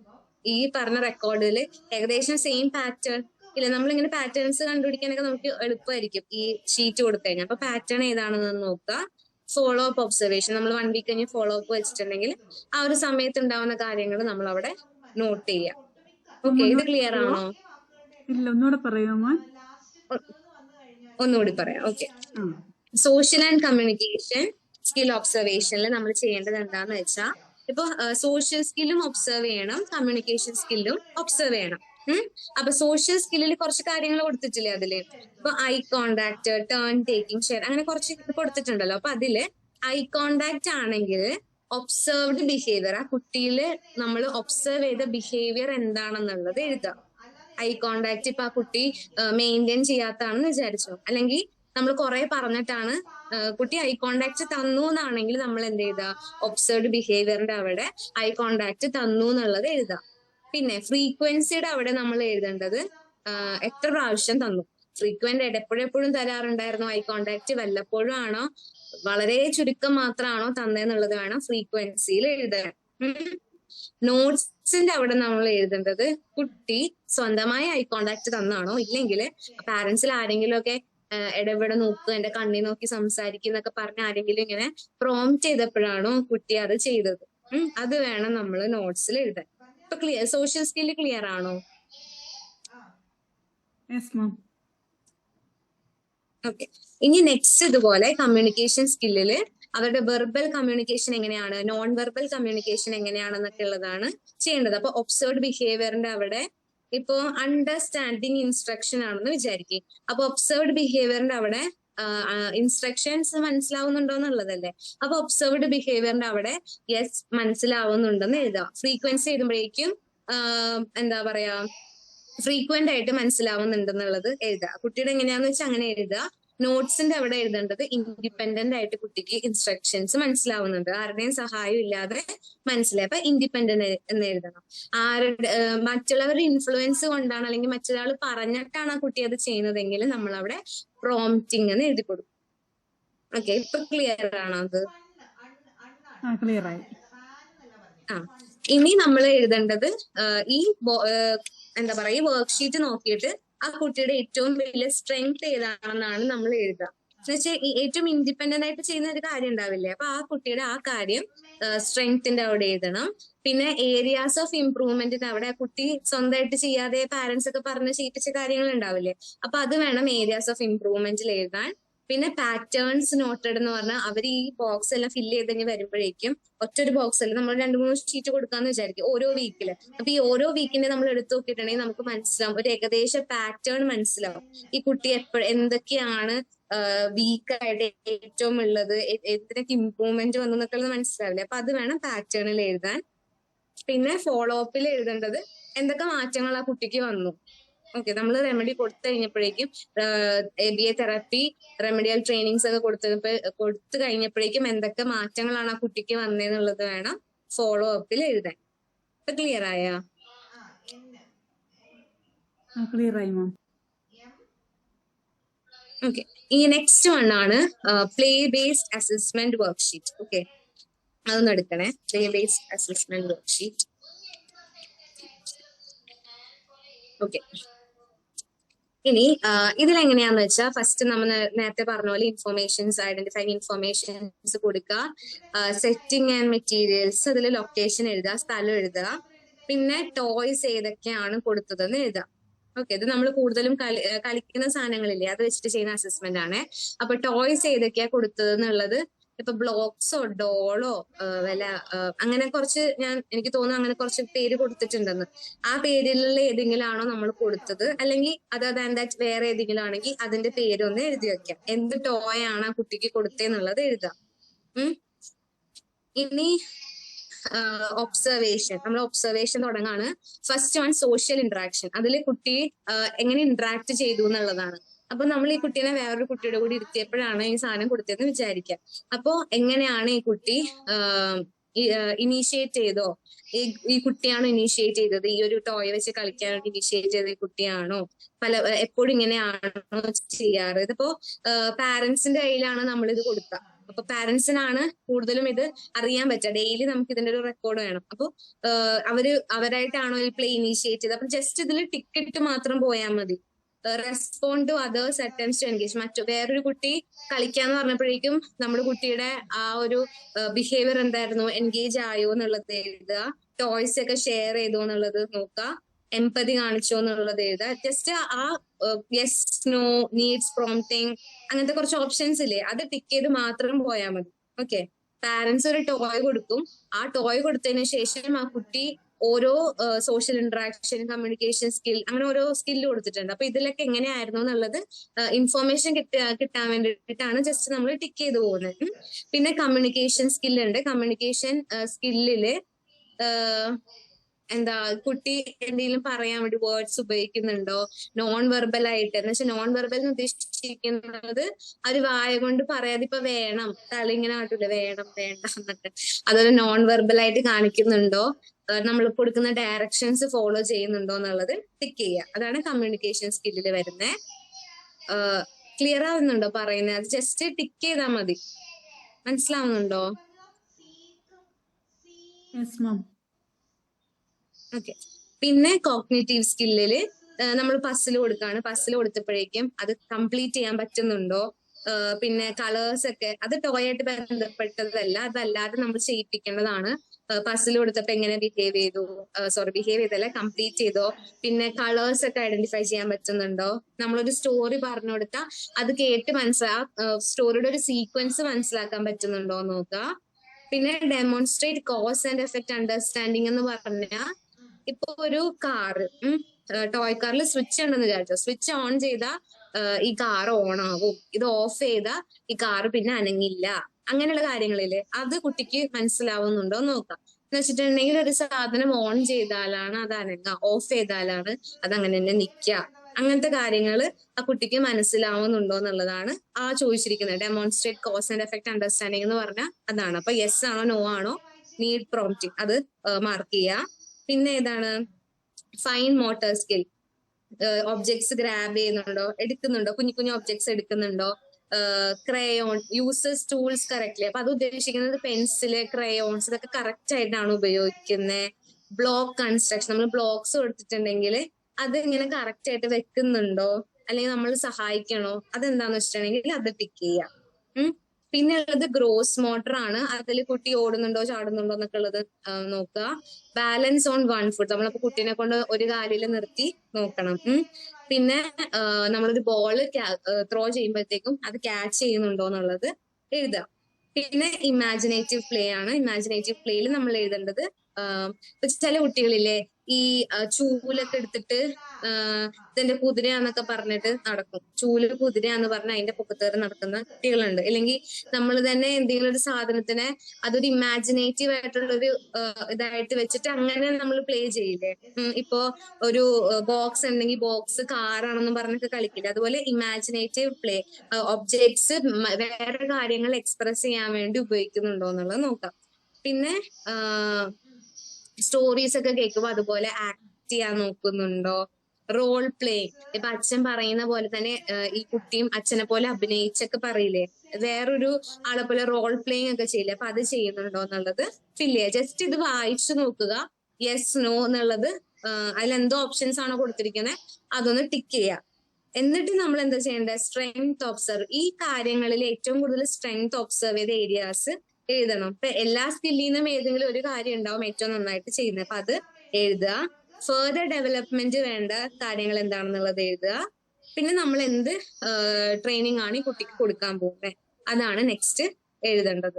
ക്ലിയർ ആണോ? ജസ്റ്റ് നമ്മൾ ഓരോന്നെ വായിച്ചു നോക്കുക, ഈ ഓപ്ഷൻസിൽ നിന്ന് ടിക്ക് ചെയ്താൽ മാത്രം മതി. ഓക്കെ, ക്ലിയർ ആണോ ഇത്?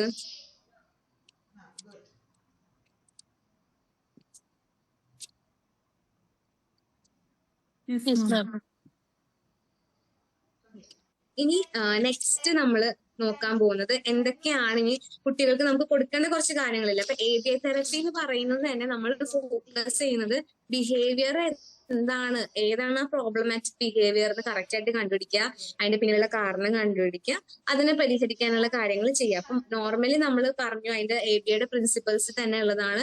അവർക്ക് മോട്ടിവേഷൻ കൊടുക്കുന്നത്, റീഇൻഫോഴ്സ്മെന്റ് കൊടുക്കുന്നത്, ടാസ്കിനെ ബ്രേക്ക് ചെയ്ത് കൊടുക്കുന്നത് അല്ലെ, ഇതൊക്കെ നമ്മൾ ഇന്നലെ പറഞ്ഞതാ. അതുപോലത്തെ കാര്യങ്ങളായിട്ട് ബന്ധപ്പെട്ടാണ് നമ്മൾ ഇവർക്ക് റെമഡിയൽ ആയിട്ടുള്ള മെഷേഴ്സ് കൊടുക്കുക. ABA തെറാപ്പി മെഷേഴ്സ് ആണ് നെക്സ്റ്റ് നമ്മൾ പറയുന്നത്. ഇപ്പൊ കമ്മ്യൂണിക്കേഷൻ സ്കില്ലിൽ പ്രോബ്ലം ആണെങ്കിൽ ഞാൻ എന്തായാലും തരുന്ന നോട്ട്സിൽ ഇതെല്ലാം കറക്റ്റ് ആയിട്ട് എഴുതി പോയിട്ടുണ്ട്. അപ്പൊ ഡൗട്ട് ഉണ്ടെങ്കിൽ അതൊന്ന് നോക്കിയാൽ മതി. ഫസ്റ്റ് ആണ് പിക്ചർ എക്സ്ചേഞ്ച്. ഇത് പറഞ്ഞില്ലേ, കമ്മ്യൂണിക്കേഷൻ സിസ്റ്റം ഇന്നലെ പറഞ്ഞില്ലേ, നമ്മൾ ഒരു ആപ്പിളിന്റെ കാര്യം പറഞ്ഞു, കുഞ്ഞു കുഞ്ഞു പിക്ചേഴ്സ് കൊടുക്കുന്ന കാര്യം പറഞ്ഞില്ലേ. ഓക്കെ, അപ്പൊ അത് നമ്മൾ എന്ത് ചെയ്യുക, അത് നമ്മൾ വാങ്ങി വെക്കുക. എന്തൊക്കെ സാധനങ്ങളാണ് നമുക്ക് ആവശ്യമുള്ളത് എന്നാണ് കേട്ടോ നോക്കുന്നത്. അപ്പൊ അത് പ്രിന്റബിൾസ് ആയിട്ടുള്ള കാര്യങ്ങൾ നമ്മൾ എടുത്തു വെക്കണം. അപ്പൊ അത് കുട്ടികൾക്ക് കൊടുക്കുക. കമ്മ്യൂണിക്കേഷൻ സ്കില്ലിൽ പ്രശ്നമുള്ള കുട്ടികൾക്ക് നമുക്ക് കൊടുക്കേണ്ട സാധനങ്ങളാണ് ഫസ്റ്റ് പെക്സ്. പിന്നെ സൈൻ ലാംഗ്വേജ്. സൈൻ ലാംഗ്വേജിന്റെ പിക്ചേഴ്സ് കിട്ടും. വേണം, വേണ്ട, അല്ലെങ്കിൽ വിശക്കുന്നു, എന്റെ ടേൺ ആണെന്നൊക്കെ പറഞ്ഞ് ഇങ്ങനെ കുറച്ച് ഫോട്ടോസ് ഉണ്ടാവും. എനിക്ക് തോന്നുന്നു ഗ്രൂപ്പിൽ ഇട്ടിട്ടുണ്ടായി. ആ ഫോട്ടോസ് ഉണ്ടാവും. അപ്പൊ അങ്ങനെയുള്ള ഫോട്ടോസ് നമ്മൾ നെറ്റിൽ നിന്ന് എന്ത് ചെയ്യുക, പ്രിന്റ് ചെയ്ത് വെക്കുക. അതാണ് സൈൻ ലാംഗ്വേജസ് നമുക്ക് ആവശ്യമാണ്. പിന്നെ ഇന്ററാക്റ്റീവ് സ്റ്റോറി ടെല്ലിംഗ്. നമ്മൾ എന്തെങ്കിലും സ്റ്റോറി ഒക്കെ പറഞ്ഞു കൊടുക്കുമ്പോൾ നമ്മൾ ഭയങ്കരമായിട്ട് അവരെയും കൂടി ഇന്ററാക്ട് ചെയ്ത് അവരെ ആ സ്റ്റോറിയിലെ ക്യാരക്ടറൊക്കെ ആയിട്ട് നമ്മളിങ്ങനെ ഇന്ററാക്ട് ചെയ്ത് അവർക്ക് പറഞ്ഞു കൊടുക്കുക. ഓക്കെ, പിന്നെ ഫങ്ഷണൽ കമ്മ്യൂണിക്കേഷൻ ട്രെയിനിങ് എന്ന് വെച്ചിട്ടുണ്ടെങ്കിൽ അവരെ കൊണ്ടും കൂടി നമ്മൾ സംസാരിപ്പിക്കണം. ഓക്കെ, എന്ന് വെച്ചാൽ ചൈൽഡ് പറയുന്ന കാര്യങ്ങളുണ്ടല്ലോ, കുട്ടി പറയുന്ന കാര്യങ്ങൾ വെച്ചിട്ട് തന്നെ നമ്മൾ അങ്ങോട്ട് കൂടുതൽ കമ്മ്യൂണിക്കേറ്റ് ചെയ്ത് കൊടുക്കുക. പിന്നെ മൾട്ടി സ്റ്റെപ്പ് ഇൻസ്ട്രക്ഷൻ. ഒരു ഇൻസ്ട്രക്ഷൻ ഒരു സമയത്ത് പറഞ്ഞാൽ അവർക്ക് മനസ്സിലാവില്ല, നമ്മൾ വീണ്ടും വീണ്ടും മൾട്ടി സ്റ്റെപ്പ് ആയിട്ട് ഇൻസ്ട്രക്ഷൻസ് പറഞ്ഞു കൊടുക്കുക. ഓരോ ഒബ്ജക്ട്സിനെ കാണുമ്പോൾ നമ്മൾ അതിനെ ഡിസ്ക്രൈബ് ചെയ്യുക. ഇതെല്ലാം കൂടി നമുക്ക് ഒരു ദിവസം ചെയ്യാൻ പറ്റില്ല. ചിലപ്പോൾ 1 വീക്ക് ഫുള്ള് നമ്മൾ ചിലപ്പോൾ ഈ ഡിസ്ക്രൈബിങ് ഒബ്ജക്ട്സ് മാത്രമായിരിക്കും എടുക്കണം. എന്ന് വെച്ചാൽ നമ്മൾ അവന് ഇഷ്ടമുള്ളത്, ഇപ്പൊ നമ്മൾ FBA അസസ്മെന്റ് നടത്തി അല്ലെങ്കിൽ പ്ലേ ബേസ്ഡ് അസസ്മെന്റ് നടത്തി, ആ നടത്തിയതിന്റെ നമുക്ക് കിട്ടുന്ന ഒരു ഇതുണ്ടല്ലോ, ഏതിലാണ് ഇമ്പ്രൂവ്മെന്റ് വേണ്ടതെന്ന്, അത് നോക്കിയിട്ട് നമുക്ക് എന്ത് ചെയ്യാം. ഇപ്പം പ്ലേ ബേസ്ഡ് നടത്തിയപ്പോ കമ്മ്യൂണിക്കേഷൻ സ്കില്ലിലാണ് പ്രോബ്ലം എന്ന് അറിഞ്ഞിട്ടുണ്ടെങ്കിൽ നമുക്ക് ഈ പറയുന്ന കാര്യങ്ങളിൽ എന്തെങ്കിലുമൊക്കെ അവിടെ അപ്ലൈ ചെയ്യാം. അപ്പൊ അതിലുള്ളതാണ് ഡിസ്ക്രൈബിങ് ഒബ്ജക്ട്സ്. ഓരോ ഒബ്ജക്ട്സിനെ ഡിസ്ക്രൈബ് ചെയ്യുക. കുട്ടിക്ക് ഇഷ്ടമുള്ള ടോയ്സ് ഉണ്ടെങ്കിൽ ആ ടോയിന് എടുത്തുകൊണ്ട് നമ്മൾ പറയാം, ഇതിന്റെ കളറാണ് റെഡ്, ഇതിന്റെ 4 വീൽസ് ഉണ്ട്, 1 2 3 4. ഓക്കെ, അതിനെ വെച്ചിട്ട് വേണം നമ്മൾ ആ കുട്ടിക്ക് പറഞ്ഞു കൊടുക്കാൻ. പിന്നെ WH ക്വസ്റ്റ്യൻസ് ചോദിക്കുക. എന്ന് വെച്ചാൽ വെൻ, വാട്ട്, എപ്പോ, എന്ത്, എങ്ങനെ എന്നൊക്കെയുള്ള ക്വസ്റ്റ്യൻസ് ഇല്ലേ, അങ്ങനത്തെ ക്വസ്റ്റ്യൻസ് ചോദിച്ചിട്ടുള്ള കളികൾ കളിക്കുക. പിന്നെ വേർഡ് കാർഡ്സ് ഉപയോഗിച്ചിട്ട് ഇതുപോലെ വേർഡ് കാർഡ്സ് ഉണ്ടാവും, ചെറിയ ചെറിയ കാർഡ്സോ പിക്ചേഴ്സോ വെച്ചിട്ട് ഒരു സെന്റൻസ് പോലെ ഒരു മീനിങ് ആയിട്ടുള്ള ഒരു കഥ പോലെ ഫോം ചെയ്യാനായിട്ടുള്ള എക്സസൈസസ് നമുക്ക് കൊടുക്കാം. പിന്നെ എക്കോയിക് ട്രെയിനിങ്, നമ്മളൊരു കാര്യം പറഞ്ഞിട്ട് അവരോട് അത് തിരിച്ച് റിപ്പീറ്റ് ചെയ്യാൻ പറയാം. ഓക്കെ, അപ്പൊ എക്കോയിക് ട്രെയിനിങ് കൊടുക്കാം.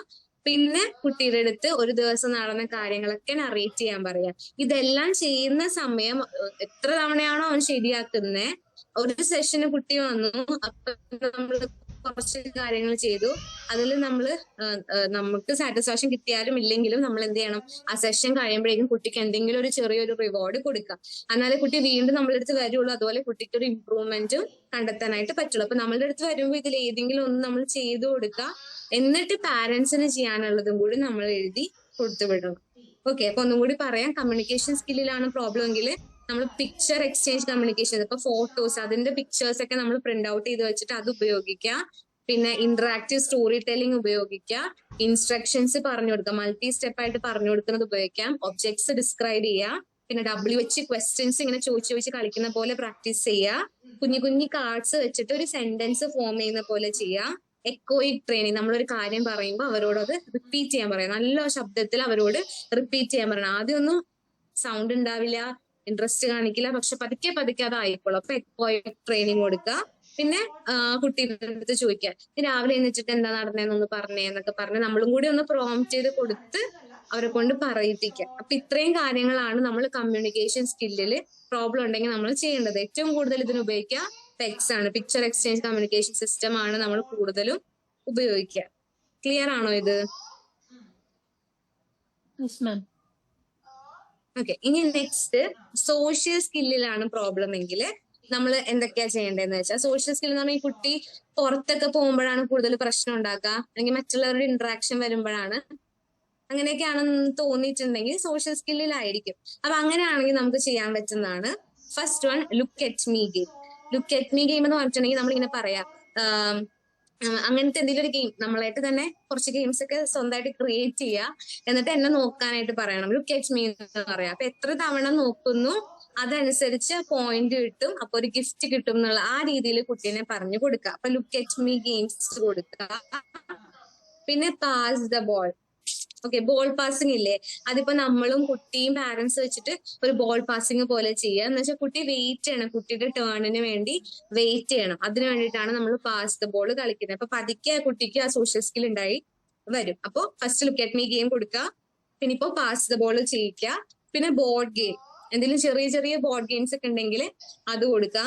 പിന്നെ നമ്മൾ ഫാമിലിനോട് ഏറ്റവും പ്രത്യേകിച്ച് പറയണം, അവരോട് കുട്ടിയുടെ കൂടെ കുറച്ചു നേരം കളിക്കണം, ഇതുപോലത്തെ ഗെയിംസ് ഒക്കെ കളിക്കാൻ പറയണം. ചില പാരന്റ്സ് എങ്ങനെയാന്ന് വെച്ചാൽ അവർ നമ്മളുടെ അടുത്ത് വരും, കുട്ടിക്ക് ഇപ്പൊ ആ ഒരു ദിവസത്തെ ട്രെയിനിങ് കിട്ടി, കുട്ടി പോകും, പിന്നെ ഒരാഴ്ചത്തേക്ക് വീട്ടിൽ ഒന്നും ചെയ്യുന്നുണ്ടാവില്ല. അങ്ങനെയാണെങ്കിലും ഒരു ഇമ്പ്രൂവ്മെന്റ് കുട്ടിക്ക് കിട്ടില്ല. അപ്പൊ നമ്മൾ എടുത്ത് പാരന്റ്സിനോട് പറയേണ്ട കാര്യമാണ്, ഇതുപോലെ ഇന്ന സ്കില്ലിൽ നമ്മൾ വളർത്താൻ വേണ്ടിയിട്ട് നിങ്ങൾ ഇതുപോലത്തെ ഗെയിംസ് ഒക്കെ കുട്ടിയുടെ കൂടെ കളിക്കാന്നുള്ളത് വ്യക്തമായിട്ട് പാരന്റ്സിന് പറഞ്ഞ് കൊടുക്കാം.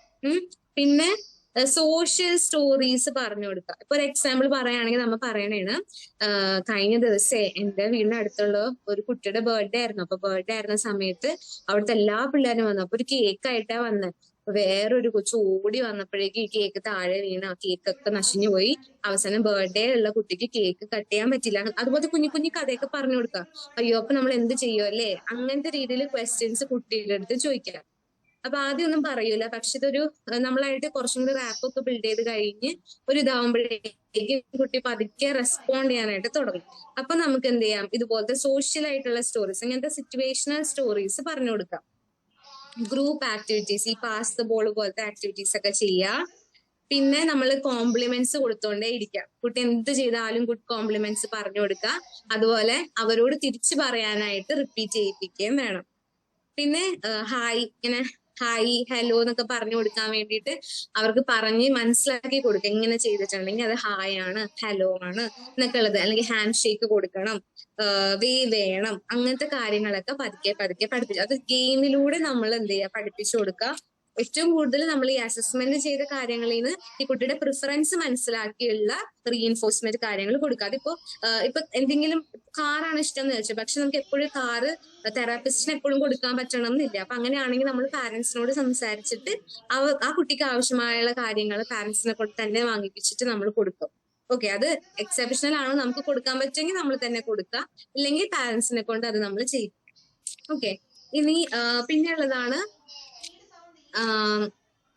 പുറത്തു കൊണ്ടുപോവാ. പാരന്റ്സിനോട് പറയണം കുട്ടികളെ പുറത്തു കൊണ്ടുപോകാൻ. ചില പാരന്റ്സ് എങ്ങനെയാന്ന് വെച്ചാൽ ചില കുട്ടികളെ പുറത്തു കൊണ്ടുപോകില്ല, വാശി പിടിക്കും, അല്ലെങ്കിൽ ഭയങ്കര ബഹളം വെക്കുന്നൊക്കെ പറഞ്ഞ് കൊണ്ടുപോകില്ല. അപ്പൊ നമ്മൾ ആദ്യം കുറച്ച് ട്രെയിനിങ് കൊടുത്തതിന് ശേഷം പതുക്കെ കുട്ടികളെ പുറത്തേക്കൊക്കെ കൊണ്ടുപോകണം. കുറച്ചും കൂടി നേച്ചറായിട്ട് ബന്ധപ്പെട്ട സ്ഥലത്തൊക്കെ കൊണ്ടുപോകാനായിട്ട് പറയാം. പലപ്പോഴും പാരന്റ്സിന് ജോലിയും മടിയും സ്ട്രെസ്സൊക്കെ ഉണ്ടാവും, പക്ഷെ എന്നാലും കുട്ടികൾക്ക് വേണ്ടി കുറച്ച് സമയം മാറ്റി വെച്ചിട്ട് അങ്ങനെ പുറത്തൊക്കെ കൊണ്ടുപോകാനായിട്ട് പറയാം. പിന്നെ നോൺ വെർബൽ കമ്മ്യൂണിക്കേഷൻസ് പഠിപ്പിക്കുക. നോൺ വെർബൽ എന്ന് ഉദ്ദേശിക്കുന്നത് വെർബലി സംസാരിക്കാത്തുള്ള കമ്മ്യൂണിക്കേഷൻ ഇല്ലേ, നമ്മൾ ചിലപ്പോ ഇങ്ങനെ വേണം വേണ്ട എന്നൊക്കെ കാണിക്കാറില്ലേ, അല്ലെങ്കിൽ പൊയ്ക്കോ അല്ലെ ടാറ്റ അങ്ങനെയൊക്കെ കാണിക്കാം. അപ്പൊ നോൺ വെർബൽ ആയിട്ടുള്ള കമ്മ്യൂണിക്കേഷൻസ് പറഞ്ഞു കൊടുക്കുക. പിന്നെ ലിസണിങ് ഗെയിംസ്, കേട്ടുകൊണ്ട് പറയില്ലേ, മറ്റേ ഏതെങ്കിലും കളർ പറയുമ്പോൾ ഓടിപ്പോയി തൊടുക, അതൊക്കെ അതിൽ ഗ്രോസ് മോട്ടർ വരുന്നുണ്ട് ഓടുന്നതും ഉണ്ട്, പക്ഷെ അത് കേട്ടിട്ടല്ലേ ഓടുന്നത്. അപ്പൊ കേൾക്കുന്ന ലിസണിങ് ഗെയിംസ് കൂടി കൊടുക്കുക. പിന്നെ ഇമോഷന്റെ ഫ്ലാഷ് കാർഡ്സ് കിട്ടും. നമ്മൾ ആദ്യം പറഞ്ഞില്ലേ പെക്സിന്റെ പിക്ചേഴ്സ്, അതുപോലെ ഇമോഷൻ സാഡ് ആംഗ്രി എന്നൊക്കെ പറഞ്ഞ് ഫേസ് ഉള്ള ഫ്ലാഷ് കാർഡ്സ് ഉണ്ട്. അപ്പൊ ഇത് വെച്ചിട്ട് കുട്ടികൾക്ക് എന്ത് ചെയ്യാ, ഫേഷ്യൽ എക്സ്പ്രഷൻസ് ടീച്ച് ചെയ്യണം. പിന്നെ അതുപോലെ മിററില്ലേ, കുഞ്ഞി മിറർ, അവരുടെ ഫേസ് കാണാൻ പറ്റുന്ന മിറർ അവരുടെ കയ്യിൽ കൊടുത്തിട്ട് ഈ എക്സ്പ്രഷൻസ് പറഞ്ഞു കൊടുത്തതിന് ശേഷം അവരോട് പറയണം ഈ മിറർ ഒന്ന് നോക്കിക്കേ എന്ന് പറഞ്ഞിട്ട് ഇപ്പൊ മോന്റെ മുഖത്തുള്ള എക്സ്പ്രഷൻ ഇതിന് ഏതാണെന്ന് കണ്ടുപിടിച്ചെന്നൊക്കെ പറയാം. അങ്ങനത്തെ ഗെയിംസ് വെക്കുക. അപ്പൊ അവർക്ക് ഇമോഷണൽ അണ്ടർസ്റ്റാൻഡിങ് വരാനായിട്ട് തുടങ്ങും. ക്ലിയർ ആണോ ഇത്?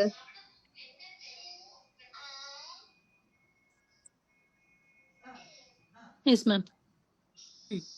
ഇനി നെക്സ്റ്റ് ആണ് കോഗ്നിറ്റീവ് സ്കിൽ. ഇപ്പൊ ഇതിൽ നമ്മൾ എല്ലാത്തിലും ബന്ധപ്പെട്ട കാര്യങ്ങൾ പറയുന്നുണ്ട്. ഇതിൽ നിന്ന് നിങ്ങൾക്ക് ഇഷ്ടമുള്ള രീതിയിൽ നിങ്ങൾക്ക് ഇതിൽ നിന്ന് ചൂസ് ചെയ്തിട്ട് കസ്റ്റമൈസ് ചെയ്ത് കൊടുക്കാം. ഓക്കെ, കാരണം നമുക്ക് പറയാൻ പറ്റില്ല ഏത് കുട്ടിക്കാണ് ഏത് കൊടുക്കണം എന്നുള്ളത്. അതുകൊണ്ടാണ് നമ്മൾ ടോട്ടലി പറയാ. ഇനി നിങ്ങളുടെ കയ്യിലാണുള്ളത്, നിങ്ങൾ ആ രീതിയിൽ കസ്റ്റമൈസ് ചെയ്യുക. ഓക്കെ, പിന്നെ നെക്സ്റ്റ് കോഗ്നിറ്റീവ് സ്കില്ലാണ്. കോഗ്നിറ്റീവ് സ്കില്ല് നമ്മൾ ചെയ്യേണ്ടതെന്ന് വെച്ചാൽ കുട്ടിയുടെ മുന്നിൽ കുറച്ച് കാർഡ്സ് കൊടുക്കാം. കാർഡ്സ് ഇങ്ങനെ വെക്കാം, മറ്റേ ഇങ്ങനെ തിരിച്ചു വെക്കണം കാർഡ്. അതിലൊരു കാർഡ് കുട്ടീനെ കുറച്ചു നേരം കാണിച്ചു കൊടുക്കുക. അപ്പൊ അതൊരു ആപ്പിളിന്റെ കാർഡാന്ന് വിചാരിച്ചു. അപ്പൊ ആപ്പിളിന്റെ കാർഡ് കുട്ടിയുടെ കയ്യിലുണ്ട്. കുട്ടി ആ ആപ്പിളിന്റെ കാർഡ് നോക്കിക്കൊണ്ടിരിക്കുകയാണ്. അപ്പൊ നമ്മൾ എന്ത് ചെയ്യാ, കുറച്ച് കാർഡ്സ് ഈ കുട്ടിയുടെ ഫ്രണ്ടിൽ ഇങ്ങനെ കമഴ്ത്തി വെച്ചിട്ടുണ്ട്. എന്നിട്ട് ഈ ആപ്പിളിന്റെ കാർഡ് എടുത്ത് മാറ്റിയിട്ട് കുട്ടീനോട് പറയാ ഈ കാർഡ്സിന്ന് ഇപ്പൊ മോൻ കണ്ട കാർഡില്ലേ അതൊന്ന് ഇതിന് സെലക്ട് ചെയ്തേന്ന് പറയാം. അപ്പൊ കുട്ടി എന്ത് ചെയ്യും, എല്ലാ കാർഡും എടുത്തിങ്ങനെ തിരിച്ച് നോക്കും. തിരിച്ച് നോക്കിയിട്ട് ആ ആപ്പിളിന്റെ ഏതാന്ന് വെച്ചാൽ അത് സെലക്ട് ചെയ്യും. ചില കുട്ടികൾക്ക് അത് സെലക്ട് ചെയ്യാനായിട്ട് പറ്റില്ല. അപ്പൊ അവർക്ക് എന്താ മെമ്മറിക്ക് കുറച്ച് ബുദ്ധിമുട്ടുണ്ട്. അപ്പൊ നമ്മൾ ഇതിങ്ങനെ ഡെയിലി പ്രാക്ടീസ് ചെയ്യുമ്പോഴേക്കും എന്താ പറ്റും, അവർക്ക് നല്ലൊരു ഇമ്പ്രൂവ്മെന്റ് കിട്ടും. അപ്പൊ ഇതിനെ മെമ്മറി മാച്ചിങ് എന്ന് പറയാം. അപ്പൊ അതിന് നമ്മൾ ഈ ഫ്ലാഷ് കാർഡ്സോ പിക്ചർ കാർഡ്സ് ഒക്കെ നമുക്ക് ഉപയോഗിക്കാം. പിന്നെ സോർട്ടിങ് ചെയ്യിപ്പിക്കാം. കുറച്ച് മുത്തുകളും അങ്ങനത്തെ നമ്മൾ എൽഡിക്കൊക്കെ ചെയ്യില്ലേ, കുറച്ച് മുത്തുകളും അതൊക്കെ വെച്ചിട്ട് സോർട്ട് ചെയ്യാനായിട്ട് പറയും. ഇന്ന കളേഴ്സിൽ മാറ്റുക, സൈസിൽ മാറ്റുക, അതൊക്കെ നമുക്ക് കൊടുക്കുക. പസിൽസ് കൊടുക്കുക. പിന്നെ കോസ് ആൻഡ് എഫക്റ്റ് ആക്ടിവിറ്റീസ് കാണിച്ചു കൊടുക്കുക. നേരത്തെ പറഞ്ഞില്ലേ, കീ കൊടുത്തിട്ടുണ്ടെങ്കിൽ ഈ ടോയ് ആണെങ്കിൽ, കീ ഓഫ് ചെയ്താൽ ഈ ടോയ് ആണെങ്കിൽ, അങ്ങനത്തെ കാര്യങ്ങൾ കാണിച്ചു കൊടുക്കുക. പിന്നെ സീക്വൻസിങ് ഇവന്റ്സ്, നമ്മൾ കുറച്ച് പിക്ചേഴ്സ് കൊടുത്തിട്ട് അതൊരു കഥ പോലെ പറഞ്ഞു കൊടുത്ത് ഈ ഒരു പിക്ചർ അറേഞ്ച് ചെയ്യാൻ വേണ്ടി അവരെ ഹെൽപ്പ് ചെയ്ത് അവരെ കൊണ്ട് ചെയ്യിപ്പിക്കാം.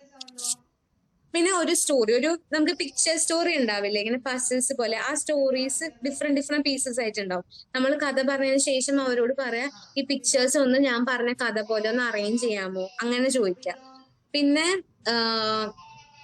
Visual discrimination games. ഇപ്പൊ റെഡ് കളർ ആണെങ്കിൽ ഇപ്പൊ എനിക്ക് റെഡ് ബോൾ വേണോന്ന് വിചാരിച്ചോ, ഞാനപ്പൊ ഈ കുട്ടിയുടെ മുന്നിൽ red ball, red apple, red square, അല്ലെങ്കിൽ എന്തെങ്കിലും റെഡ് കാർ, എല്ലാം റെഡ് ആയിട്ടുള്ള സാധനങ്ങൾ കൊടുക്കും. ഈ കുട്ടി എന്ത് ചെയ്യണം, ഇത്രയും കാര്യങ്ങളിൽ നിന്ന് ഈ ആപ്പിൾ മാത്രം ബോൾ മാത്രം സെലക്ട് ചെയ്യുക. അപ്പൊ അതിനാണ് വിഷ്വൽ ഡിസ്ക്രിമിനേഷൻ ഗെയിം എന്ന് പറയുക. ഏകദേശം സിമിലർ ആയിട്ടുള്ള സാധനത്തിൽ നിന്ന് ഈ കുട്ടിയെ ഒരെണ്ണം സെലക്ട് ചെയ്തെടുക്കണം നമ്മൾ പറയുന്നത് അനുസരിച്ച്. പിന്നെ മെഡിറ്റേഷൻ പോലുള്ള കാര്യങ്ങൾ കൊടുക്കുക. പിന്നെ നമ്മൾ റൈംസ്, സോങ്സ് ഒക്കെ ഇങ്ങനെ റിപ്പീറ്റ് ചെയ്ത് അവരെ കൊണ്ട് പാടിപ്പിക്കണം. ഓക്കെ, പിന്നെ വൺ സ്റ്റെപ്പ് ഇൻസ്ട്രക്ഷൻസ്, ഒരു ഇൻസ്ട്രക്ഷൻ ഒരു ടൈമിൽ. ഒരു 10 മിനിറ്റ് കൂടുമ്പോൾ ഒരു ഇൻസ്ട്രക്ഷൻ പറയാണ്. കണ്ണിൽ തൊട്ടേന്ന് പറഞ്ഞാൽ ആ കുട്ടി കണ്ണിൽ തൊടും.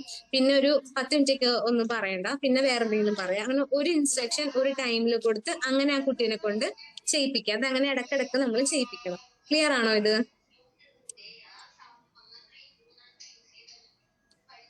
Yes ma'am. നെക്സ്റ്റ് നമ്മൾ fine motor skill. Fine motor skill എന്തായാലും നമ്മൾ കുഞ്ഞു കുഞ്ഞു മസിൽസ് ഒക്കെ വെച്ചിട്ട് ചെയ്യില്ലേ, അതാണ് ഫൈൻ മോട്ടോർ സ്കിൽ. അതിലുള്ളതാണ് പിഞ്ചിങ്, ഗ്രാസ്പിങ്. എന്തെങ്കിലുമൊക്കെ സാധനം കൊടുത്തിട്ടേ കുട്ടീനെ കൊണ്ട് അത് എടുപ്പിക്കാൻ നോക്കുക. ഇപ്പൊ പെണ്ണാണെങ്കിൽ പെൺ നമ്മൾ താഴെ വെച്ചു കൊടുക്കുക. ഇത് കുട്ടീനെ കൊണ്ട് പതുക്കെ അതിങ്ങനെ ഗ്രാസ്പ് ചെയ്യാൻ പറയാം. ചില കുട്ടികൾക്ക് അത് പറ്റില്ല. അപ്പൊ നമ്മൾ മാക്സിമം ക്ഷമയോടെ കുട്ടിയുടെ കൂടെ നിന്ന് അവരെ കൊണ്ട് ഇതിങ്ങനെ ഗ്രാസ്പ് ചെയ്യാനായിട്ട് പതുക്കെ പഠിപ്പിച്ചു കൊടുക്കുക. പിന്നെ ഹാൻഡ്സ് സ്ട്രെച്ച്, ഇങ്ങനെ ഹാൻഡ്സ് സ്ട്രെച്ച് ചെയ്തിട്ടുള്ള എക്സസൈസസ് ഒക്കെ ഇല്ലേ, അതൊക്കെ ചെയ്യിപ്പിക്കുക. പിന്നെ നമ്മളൊരു ബട്ടൺ ചെയ്യാൻ വേണ്ടിയിട്ട് ഒരു കുഞ്ഞി ഷർട്ട്, നമ്മൾ വലിയ ഷർട്ട് എന്ന് പറയുന്നത് കുഞ്ഞി പിള്ളേരുടെ ഷർട്ട്സ് ഒക്കെ ഇല്ലേ, അതുപോലെ ഷർട്ട് ഇടുക. പിന്നെ സിപ്പ് ചെയ്യാനുള്ള ബാഗോ ക്ലോത്ത് അങ്ങനെ എന്തെങ്കിലും വെക്കുക. ഓക്കെ, താഴെ വെക്കുക. എന്നിട്ട് കുട്ടീനെ കൊണ്ട് ബട്ടണിങ് ചെയ്യാനായിട്ട് പഠിപ്പിക്കുക. ചിലപ്പോ ഒരു കുറച്ച് സമയം എടുക്കും. പതുക്കെ ഒരു ബട്ടണൊക്കെ ഇടാൻ തന്നെ കുറച്ച് സമയം എടുക്കും. അപ്പൊ സമയമെടുത്ത് അവരെ കൊണ്ട് ബട്ടണിങ് അതുപോലെ സിപ്പിങ് ചെയ്യാനായിട്ട് കറക്റ്റ് ആയിട്ട് ഇങ്ങനെ പഠിപ്പിച്ചുകൊണ്ടേ ഇരിക്കുക. അത് അവർക്ക് അത് മനസ്സിലാക്കാൻ മാത്രമല്ല, പകരം അവരെ കുഞ്ഞി മസിൽസിനെ എൻഗേജ് ചെയ്യാൻ വേണ്ടിയിട്ടാണ് നമ്മളത് ചെയ്യിപ്പിക്കുന്നത്. പിന്നെ സ്ട്രിങ്ങിങ് ബീഡ്സ്, മുട്ട് കോർക്കാൻ വേണ്ടിയിട്ട് കൊടുക്കുക. പിന്നെ ഹാൻഡ് റൈറ്റിങ്, എന്തെങ്കിലും ബുക്സ് കൊടുക്കുക. പിന്നെ സേഫ്റ്റി സിസേഴ്സ് ഇല്ലെന്ന് വെച്ചാൽ നമുക്ക് മുറിയാത്തത്, കൈയൊന്നും മുറിയാത്ത സേഫ്റ്റി സിസേഴ്സ് ഉണ്ടാവില്ലേ കുട്ടികൾക്ക് പറ്റിയ, ആ സിസേഴ്സ് എടുത്തിട്ട് നമ്മൾ എന്താ ഒരു പേപ്പറിൽ ഒരു ലൈൻ വരക്കണം. ഒരു പേപ്പറിൽ ഒരു ലൈൻ വരച്ചിട്ട് കുട്ടിയുടെ അടുത്ത് ഈ സേഫ്റ്റി സിസേഴ്സ് ഉപയോഗിച്ചിട്ട് ഒന്ന് കട്ട് ചെയ്യാനായിട്ട് പറയാം. അതൊരു ആക്ടിവിറ്റി ആയിട്ട് കൊടുക്കാം. എപ്പോഴും നേരത്തെ പറയുന്ന പോലെ അവർ ഓരോന്നേ ചെയ്യുമ്പോഴും നമ്മൾ എന്ത് ചെയ്യാം, കറക്റ്റ് ആയിട്ട് ചെയ്യുന്നതിന് എന്തെങ്കിലും ഒരു റിവാർഡ് കൊടുക്കാം. എപ്പോഴെപ്പോഴും അല്ല, ഫുൾ ഒരു സെഷൻ കഴിയുമ്പോഴത്തേക്കും നമുക്ക് എന്ത് ചെയ്യാൻ പറ്റണം, റിവാർഡ് കൊടുക്കാം. പക്ഷെ വേർബലി എപ്പോഴും പറഞ്ഞുകൊണ്ടിരിക്കുക ഗുഡ് ഗേൾ അല്ലെങ്കിൽ വാവ് ഗ്രേറ്റ് എന്നൊക്കെ പറഞ്ഞ് അങ്ങനെ പറഞ്ഞുകൊണ്ടിരിക്കുക. കഴിയുമ്പോഴേക്കും ഫിസിക്കൽ ആയിട്ടുള്ള എന്തെങ്കിലും ഒരു റിവാർഡ് കുട്ടിക്ക് കൊടുക്കണം. പിന്നെ നമുക്ക് ഫൈൻ മോട്ടോർ സ്കിൽസിലുള്ളതാണ് ഒരു സ്റ്റിക്കേഴ്സിന്റെ ബുക്സ് ഒക്കെ ഉണ്ടാവില്ലേ, സ്റ്റിക്കേഴ്സ് മാത്രമുള്ള കുഞ്ഞി ആ ബുക്സ് വാങ്ങിയിട്ട് ആ സ്റ്റിക്കർ ഇങ്ങനെ പീൽ ചെയ്ത് വേറൊരു ബുക്കിൽ ഒട്ടിക്കാനായിട്ടുള്ള ആക്ടിവിറ്റീസ് കൊടുക്കുക. അതും നമ്മളുടെ കൈയായിട്ട് കുഞ്ഞു മസിൽസ് ആയിട്ട് ബന്ധപ്പെട്ടത്. അപ്പൊ സ്റ്റിക്കർ ഇങ്ങനെ പീൽ ചെയ്ത് ഒട്ടിക്കാനായിട്ടുള്ള ആക്ടിവിറ്റീസ് നമ്മൾ കൊടുക്കണം ഫൈൻ മോട്ടോർ സ്കിൽസിൽ. ഓക്കെ, ഇത് ക്ലിയർ ആണോ? Yes ma'am. ഓക്കെ, ഇനി നെക്സ്റ്റ് വണ്ണാണ് ഗ്രോസ് മോട്ടോർ സ്കിൽസ് ഇംപ്രൂവ് ചെയ്യാൻ. Okay, gross motor skills improve ചെയ്യാൻ, ഗ്രോസ് മോട്ടോർ സ്കിൽസ് അറിയാലോ നമ്മുടെ ലാർജർ മസിൽസിന് വേണ്ടിയിട്ടാണ്. അപ്പൊ ഗ്രോസ് മോട്ടോർ സ്കിൽസ് ഇംപ്രൂവ് ചെയ്യാൻ നമ്മൾ എന്തൊക്കെ ചെയ്യണം? ബാലൻസ് ബീം, ഇതൊക്കെ നമ്മൾ വാങ്ങേണ്ടതാണ് കേട്ടോ. ഓക്കെ, ചിലപ്പോ നിങ്ങളുടെ കയ്യിൽ ഉണ്ടാവും എനിക്ക് അറിയില്ല. ഫസ്റ്റ് ആണ് ബാലൻസ് ബീം. ബാലൻസ് ബീം എന്ന് പറഞ്ഞാൽ വേറൊന്നുമില്ല, ചുമ്മാ നമ്മള് സർഫസിൽ നിന്ന് കുറച്ച് പൊക്കം ഉണ്ടായിട്ട് നമ്മളിങ്ങനെ ബ്ലോക്സ് അറേഞ്ച് ചെയ്ത് വെക്കൂലേ, നമ്മളൊരു കുഞ്ഞി പാലം പോലെയൊക്കെ, അതുപോലെ നമ്മൾ ഗൂഗിളിൽ ഒന്ന് സെർച്ച് ചെയ്താൽ മതി, ഇല്ലെങ്കിൽ ഞാൻ അതിന്റെ ഫോട്ടോസ് ക്ലാസ് കഴിയുമ്പോൾ അയച്ചു തരാം. അപ്പൊ അതുപോലത്തെ ഒരു ഇത് വാങ്ങാം, ബാലൻസ് ബീം എന്ന് പറയും. ഇല്ലെങ്കിൽ നമ്മൾ ഫ്ലോറിൽ ഒരു ടേപ്പ്, വൈറ്റ് കളറിലെ ടേപ്പ് ഫ്ലോറിൽ ഇങ്ങനെ കുറച്ച് ബ്രോഡായിട്ട് ഒട്ടിക്കുക, ഒരു ലൈൻ പോലെ ഒട്ടിക്കുക. എന്നിട്ട് കുട്ടിയുടെ അടുത്ത് അതിന്റെ പൊക്കത്തിൽ കൂടി നടക്കാനായിട്ട് പറയണം. ഒറ്റയ്ക്ക് നടക്കാൻ പറ്റുന്നില്ലെങ്കിൽ നമ്മളൊന്ന് സപ്പോർട്ട് ചെയ്ത് കൊടുക്കാം. ഏകദേശം ഈ കാര്യങ്ങൾ ഒക്യുപ്പേഷണൽ തെറാപ്പിസ്റ്റുമാര് ചെയ്യുന്നതാണ്. അതിന്റെ ഒരു ചെറിയ വേർഷൻ ആണ് നമ്മളും കൊടുക്കുന്നത്. അവർ നന്നായിട്ട് അവരെ കൊണ്ട് എക്സസീവ് ആയിട്ടാണ് അവർ കുട്ടികളെ ചെയ്യിപ്പിക്കുക. നമ്മൾ അതുപോലെ തന്നെ ചെറിയ ചെറിയ കാര്യങ്ങൾ ചെയ്യിപ്പിക്കുകയാണ്. അപ്പൊ ബാലൻസ് ബീമിൽ കൂടി നടത്തിക്കുക. ഈ ഒരു ടേപ്പ് നമ്മൾ ഒട്ടിച്ചിട്ടില്ലേ, അതെന്താന്ന് വെച്ചാൽ നമ്മൾ അങ്ങോട്ടും ഇങ്ങോട്ടും പോവാതെ ആ സ്ട്രെയിറ്റ് ആയിട്ട് നടത്തിക്കാനായിട്ട് നോക്കണം. അപ്പൊ അതുപോലെ ടേപ്പ് നമ്മൾ ഫ്ലോറിൽ ഒട്ടിച്ചിട്ട് അതിൽ കൂടി നടത്തിക്കണം. ഫോട്ടോ അയച്ചു തരാം, അപ്പൊ നിങ്ങൾക്ക് കുറച്ചും കൂടി മനസ്സിലാവും. ഓക്കെ, പിന്നെ ഉള്ളതാണ് ഒബ്സ്റ്റൻ സ്പോർട്സ് മെറ്റീരിയൽ. ഓക്കെ, അതില് കോൺസിലെ കളർഫുൾ ആയിട്ടുള്ള, നമ്മൾ ഈ റോഡിലൊക്കെ വെച്ചിട്ടുണ്ടാവില്ല ഇങ്ങനെ കോൺ, നമ്മൾ ഷോപ്പിംഗ് മാളിലൊക്കെ പോകുമ്പോൾ ഇങ്ങനെ കോൺസ് വെച്ചിട്ടുണ്ടാവില്ലേ പാർക്കിങ്ങിന്റെ അവിടെയൊക്കെ, അതുപോലെ കളർഫുൾ ആയിട്ടുള്ള കോൺസ് ഉണ്ട്. ഓക്കെ, ഞാൻ ഫോട്ടോ അയച്ചു തരാം. ഇതുപോലത്തെ കോൺസ് നമ്മൾ സെറ്റ് ചെയ്യണം റൂമില്. അപ്പൊ എങ്ങനെയാണെന്ന് വെച്ചാൽ കുട്ടി ഇതിന്റെ ഇടയിൽ കൂടി മാത്രം നടത്തിക്കാണ്. കുട്ടീനെ നമ്മൾ ഈ ഒബ്സ്റ്റക്കിൾസിൽ കൂടി പാസ് ചെയ്യിപ്പിക്കുക എന്നുള്ളതാണ് ഇവിടെ ഉദ്ദേശിക്കുന്നത്. പിന്നെ അതുപോലെ ഹേർഡിൽസ് എന്ന് പറഞ്ഞൊരു സാധനം ഉണ്ട്. ഹേർഡിൽസ് എന്ന് പറഞ്ഞാൽ നമ്മൾ ഈ ഹൈ ജമ്പ് ഒക്കെ ചെയ്യൂലേ, ഹൈ ജമ്പ് എന്ന് പറഞ്ഞത് ഭയങ്കരമാണ്, അതൊരു കുഞ്ഞിതുണ്ട്, ചെറുതുണ്ട്, അതിനാണ് ഹേർഡിൽസ് എന്ന് പറയുന്നത്. അപ്പൊ ഇതിന്ന് നമ്മൾ കാലെടുത്ത് അകത്തി വെച്ച് വേണം അടുത്തയിലേക്ക് പോകാൻ. അപ്പൊ അതുപോലത്തെ കാര്യങ്ങൾ ചെയ്യിപ്പിക്കാം. ഇതൊക്കെ ന്യൂ ടേംസ് ആണെങ്കിൽ ഞാൻ ഫോട്ടോ അയക്കുമ്പോൾ നിങ്ങൾക്ക് മനസ്സിലാവും. ഏകദേശം മിക്കവരും കണ്ടിട്ടുണ്ടാവും, പേര് മാത്രമായിരിക്കും സിമിലർ ഇല്ലാത്ത. പിന്നെ ക്രോളിംഗ് ടണൽ, കുഞ്ഞു ടണൽ ഉണ്ടാവും, അത് നമുക്ക് വാങ്ങാൻ കിട്ടുന്ന ചെറിയൊരു ടണൽ ഉണ്ടാവും. അപ്പൊ കുട്ടീനെ ഇതിന്റെ ഉള്ളിൽ കൂടി നമ്മളിങ്ങനെ ടണലിൽ കൂടി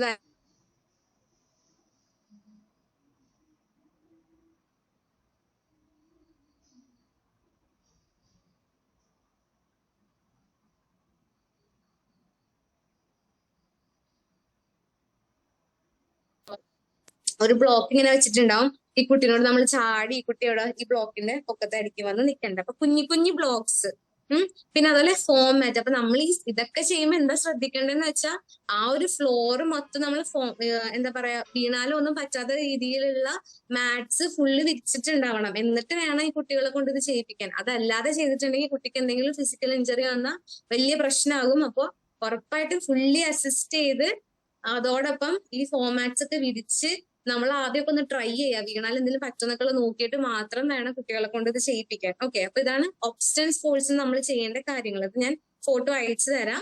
പിന്നെ ബോൾ പ്ലേ, ബോൾ ഇങ്ങനെ ത്രോ ചെയ്ത് ക്യാച്ച് ചെയ്ത് കളിക്കുക, ജമ്പിങ് ചാടിക്കൊണ്ടിരിക്കുക, യോഗയൊക്കെ പഠിക്കുക. നമ്മൾ പഠിച്ചിട്ടുണ്ടെങ്കിൽ അത് കാണിച്ചു കൊടുക്കുക, അല്ലെങ്കിൽ വേറെ എവിടെയെങ്കിലും യോഗ പഠിക്കാനായിട്ട് പറയുക, സ്കിപ്പിങ് ചെയ്യിപ്പിക്കുക, ഡാൻസ്. പിന്നെ വടംവലിയില്ലേ, അതിൽ കുഞ്ഞൊരു റോപ്പ് കിട്ടും. ആ റോപ്പ് വെച്ചിട്ട് ഒരു സൈഡിൽ ഒരു പാരന്റ് ഒരു സൈഡിൽ കുട്ടീന്ന് വെച്ചിട്ട് ഇങ്ങനെ അത് വലിക്കുന്ന പോലത്തെ ഗെയിംസ് ഉപയോഗിക്കാം. പിന്നെ സ്വിങ്, ഊഞ്ഞാലാടില്ലേ, ഊഞ്ഞാലാടുന്നത് വളരെ നല്ലതാണ്. അപ്പൊ ഊഞ്ഞാലാടാനുള്ള കാര്യങ്ങൾ ചെയ്യിപ്പിക്കുക. ട്രാംപോലിൻ, ഒരു സംഭവം ഇല്ല, ഇങ്ങനെ ചാടുമ്പോ ഇങ്ങനെ പൊങ്ങി പൊങ്ങി പോകുന്ന ഫോട്ടോ അയച്ചുതരാം. അപ്പൊ അതൊക്കെയാണ് നമ്മൾ ഗ്രോസ് മോട്ടോർ സ്കിൽസ് ഇംപ്രൂവ് ചെയ്യാനായിട്ട് കൊടുക്കുന്ന കാര്യങ്ങൾ. ഓക്കെ, അപ്പൊ ഇത് കുറച്ച് ഫിസിക്കൽ അസിസ്റ്റൻസ് കൂടുതലായിട്ട് ആവശ്യമുള്ളതാണ്. എപ്പോഴും അവരുടെ സേഫ്റ്റി നോക്കിയിട്ട് വേണം നമ്മൾ ഇത് കൊടുക്കാൻ. ക്ലിയർ ആണോ ഇത്?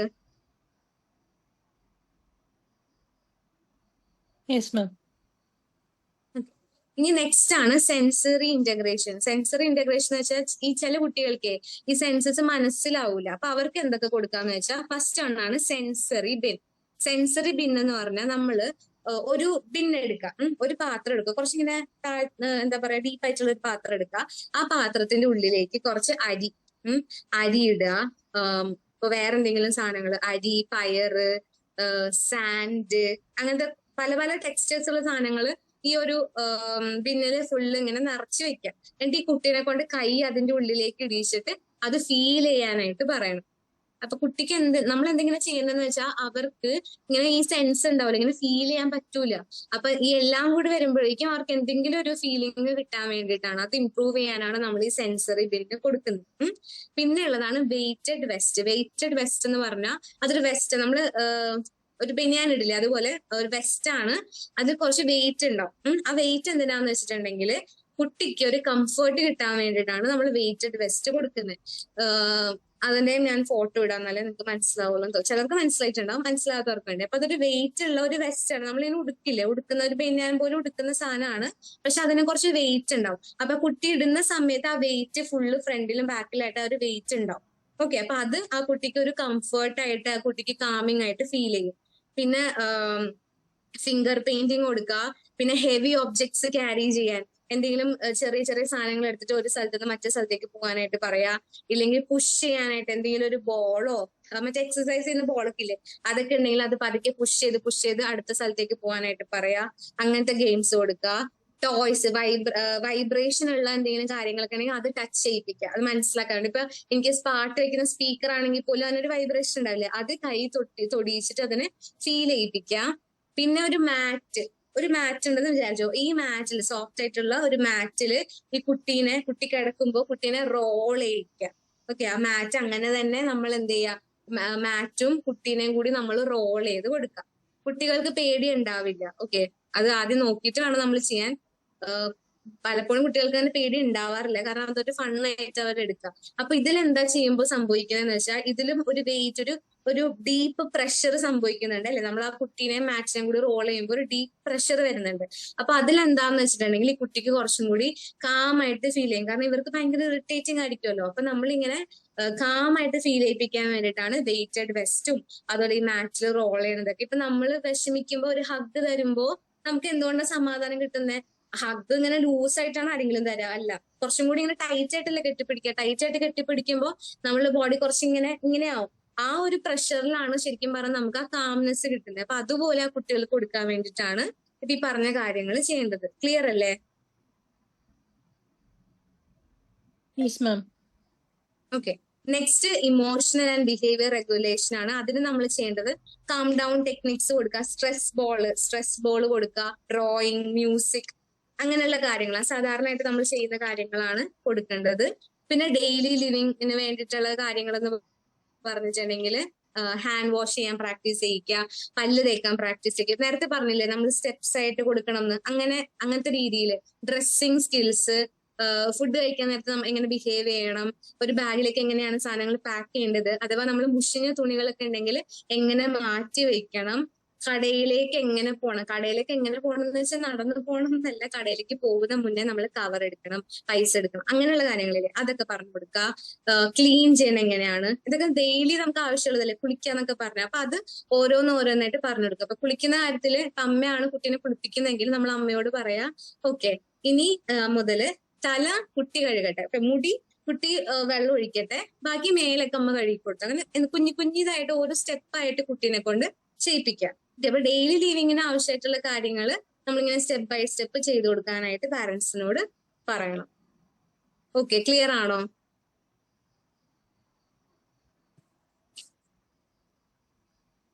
യെസ് മാം.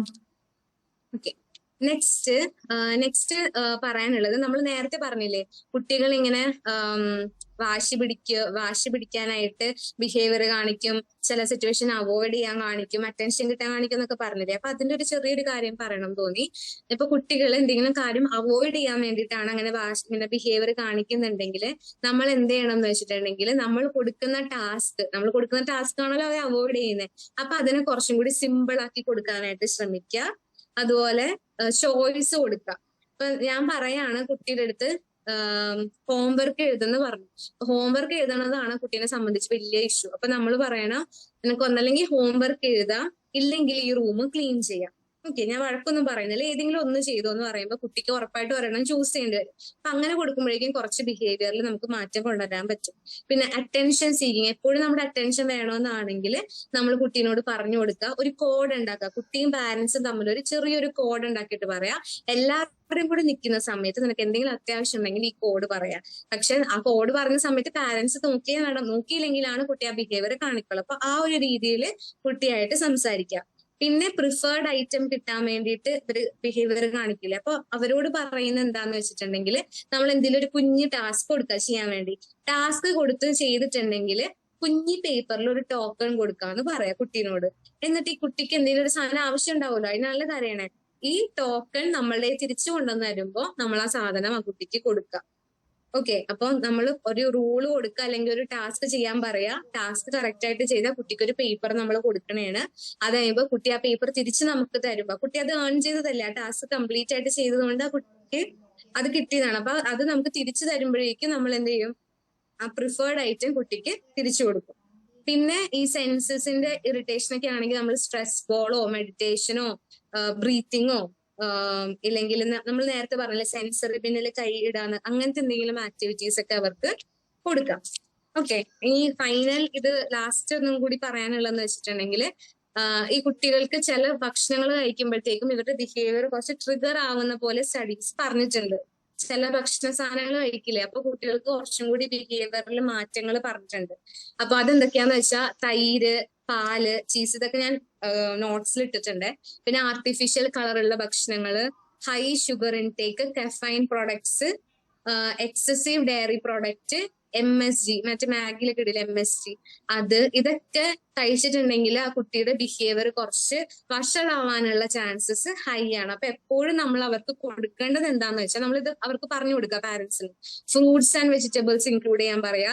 ചിക്കൻ കൊടുക്കുന്ന നല്ലതാണ്, മീൻ കൊടുക്കുന്ന നല്ലതാണ്, മുട്ട കൊടുക്കുന്ന നല്ലതാണ്, ഓട്സ്, മീനില് ചാള, അയില, ആ മീനില്ലേ, ആ മീൻ കുറച്ചും കൂടി നല്ലതാണ് കൊടുക്കുന്നത്. ഹൈപ്പർ ആക്ടിവിറ്റി കുറയ്ക്കാനായിട്ട് ചാളയും അയിലയും നല്ലതെന്നാ പറയാ. എനിക്കറിയില്ല എല്ലായിടത്തും അങ്ങനെ തന്നെയാണോ പറയുന്നത് എന്നുള്ളത്. അപ്പൊ ആ മീനുകൾ നല്ലതാണ്. പിന്നെ പഴം, വെളുത്തുള്ളി, ചീര, പംകിൻ സീഡ് കൊടുക്കുക. ഡാർക്ക് ചോക്ലേറ്റ് കൊടുക്കുക, ഓറഞ്ച്, സ്ട്രോബെറി, ഏറ്റവും കൂടുതൽ കൊടുക്കേണ്ടത് വെള്ളം കൊടുക്കുക. പിന്നെ ഇതാണ് നമ്മൾ അവർക്ക് പറഞ്ഞു കൊടുക്കുക, ഇന്ന കാര്യങ്ങൾ കൊടുത്താൽ നല്ലതായിരിക്കും എന്ന് നമ്മൾ പറയാം. ഇന്ന ഫ്രൂട്ട്സോ ഇങ്ങനത്തെ കാര്യങ്ങൾ കൊടുത്താൽ നല്ലതാണ്, ട്രിഗർ ചെയ്യുന്ന സാധനങ്ങൾ ഇതൊക്കെയാണ്, അപ്പൊ അതൊക്കെ ഒന്ന് അവോയ്ഡ് ചെയ്യാന്ന് പാരന്റ്സിനോട് പറയാ. പിന്നെ നമുക്ക് വേണമെങ്കിൽ അവരുടെ ഒരു ഇൻട്രസ്റ്റ് നോക്കിയിട്ടാണെങ്കിൽ നമുക്ക് വേണമെങ്കിൽ അവരോട് പറയാം, നിങ്ങളൊരു ന്യൂട്രീഷനിസ്റ്റിനോ അല്ലെങ്കിൽ ഡയറ്റീഷ്യനോ കണ്ട് കുട്ടിയുടെ ചാർട്ട് ഒന്ന് റെഡിയാക്കുകയാണെങ്കിൽ നല്ലതായിരിക്കും. കാരണം നമ്മൾ കഴിക്കുന്ന ഫുഡിനും നമ്മളെ ബിഹേവിയർ ഇൻഫ്ലുവൻസ് ചെയ്യാനുള്ള കാര്യങ്ങളുണ്ട്. കാരണം കുട്ടികളുടെ ഹോർമോൺസും കെമിക്കൽസും ഒക്കെ ആയിട്ട് ബന്ധമുണ്ടല്ലോ. അപ്പൊ അത് കൂടി ഒന്ന് പാരന്റ്സിനെ ഇൻഫോം ചെയ്യുക. ഓക്കെ, ക്ലിയർ ആണോ? യെസ് മാം. ഇപ്പൊ പറഞ്ഞ പേരുകളില്ലേ, അതൊക്കെ നോട്ടിലുണ്ട്. അപ്പൊ ഏതെങ്കിലും മിസ്സായാലും പേടിക്കണ്ട. ഓക്കെ, അപ്പോ ഇത്രയാണ് നമ്മളുടെ ABA തെറാപ്പി വർക്ക്ഷോപ്പിൽ ഉണ്ടായ കാര്യങ്ങള്. ഇതുവരെ എല്ലാം മനസ്സിലായെന്ന് വിചാരിക്കുന്നു. അപ്പോ ഹോപ്പ് എവ്രിവൺ ഈസ് സാറ്റിസ്ഫൈഡ്. എന്തെങ്കിലും ഡൗട്ട് ഉണ്ടോ? ക്ലാസ് ആയിരുന്നു, മനസ്സിലായി. പിന്നെ എനിക്കൊരു ഡൗട്ട് ഉള്ളത്, നമ്മൾ ഈ ഓട്ടിസം കുട്ടികളുടെ മാനേജ്മെന്റിനെ പറ്റി പറയുമ്പോൾ നമ്മൾ എന്ത് കാര്യങ്ങളൊക്കെയാണ് അതിനകത്ത് ഉൾക്കൊള്ളിക്കേണ്ടത്? മാനേജ്മെന്റ് ഓഫ് ഓട്ടിസം എന്ന് പറയുന്ന ഒരു ടോപ്പിക്കാണ് നമുക്കിപ്പം ഡിസ്കസ് ചെയ്യേണ്ടത്. അപ്പം അതിനകത്ത് നമ്മൾ ഏതൊക്കെ കാര്യങ്ങൾ ഉൾക്കൊള്ളിക്കേണ്ടി വരും? ഈ ABA ഒക്കെ നമുക്ക് ചെയ്യാലോ അല്ലെ? ചെയ്യാം. AB ആണല്ലോ ഓട്ടിസം ഇതിന് ഉപയോഗിക്കുന്നത്. ഇപ്പൊ മാനേജ്മെന്റ് ഓഫ് ഓട്ടിസത്തിന് ഏറ്റവും കൂടുതൽ ഉപയോഗിക്കുന്നത് ഈ ABA തെറപ്പീനെ പറ്റിയിട്ട് പറയുന്നതാണ് ഏറ്റവും ആപ്റ്റ് ആയിട്ടുള്ള കാര്യം. ഇപ്പൊ പറഞ്ഞില്ലേ, സ്കിൽസ് ഇംപ്രൂവ്മെന്റും പിന്നെ ഇതുപോലെ ഫുഡിന്റെ കാര്യവും പറഞ്ഞു. നല്ലതാ. അതെ അത് നല്ലതാ. ഓക്കെ. പിന്നെ സോഷ്യൽ സ്റ്റോറി ഒക്കെ ഇതിനകത്ത് വരുമല്ലോ അല്ലെ? സോഷ്യൽ സ്റ്റോറി വരും. ഒരു ഡൗട്ട് ഉണ്ട് മാഡം, നമ്മളിപ്പോ ഈ ഓട്ടിസത്തിന്റെ ഡയഗ്നോസിസ് ആൻഡ് അസസ്മെന്റ് എന്ന് പറയുമ്പോൾ അത് തമ്മിലുള്ള വ്യത്യാസം. ഇപ്പൊ ഡയഗ്നോസിസ് എന്ന് പറയുമ്പോൾ നമ്മൾ ആ റെഡ് ഫ്ലാഗ്, ആ ഒരു ആദ്യത്തെ ഒരു സിംറ്റംസ് ആണ് ഡയഗ്നോസിസ് ഉദ്ദേശിക്കുന്നത്. Diagnosis difference between diagnosis and assessment.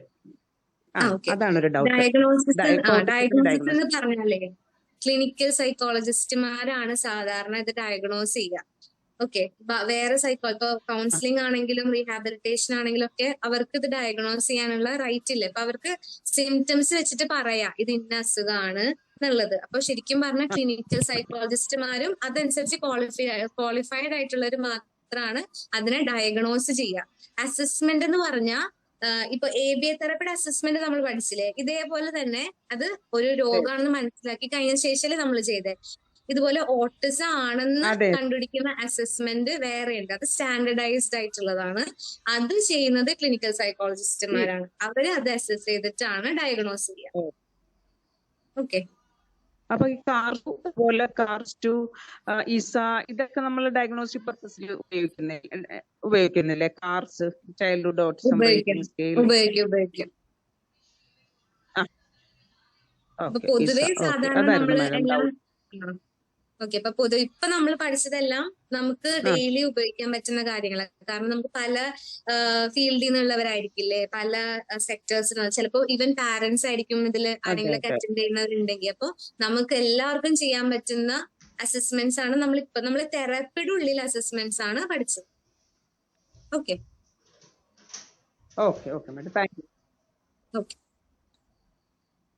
ഇനി വേറെ ആർക്കെങ്കിലും ഡൗട്ട് ഉണ്ടോ?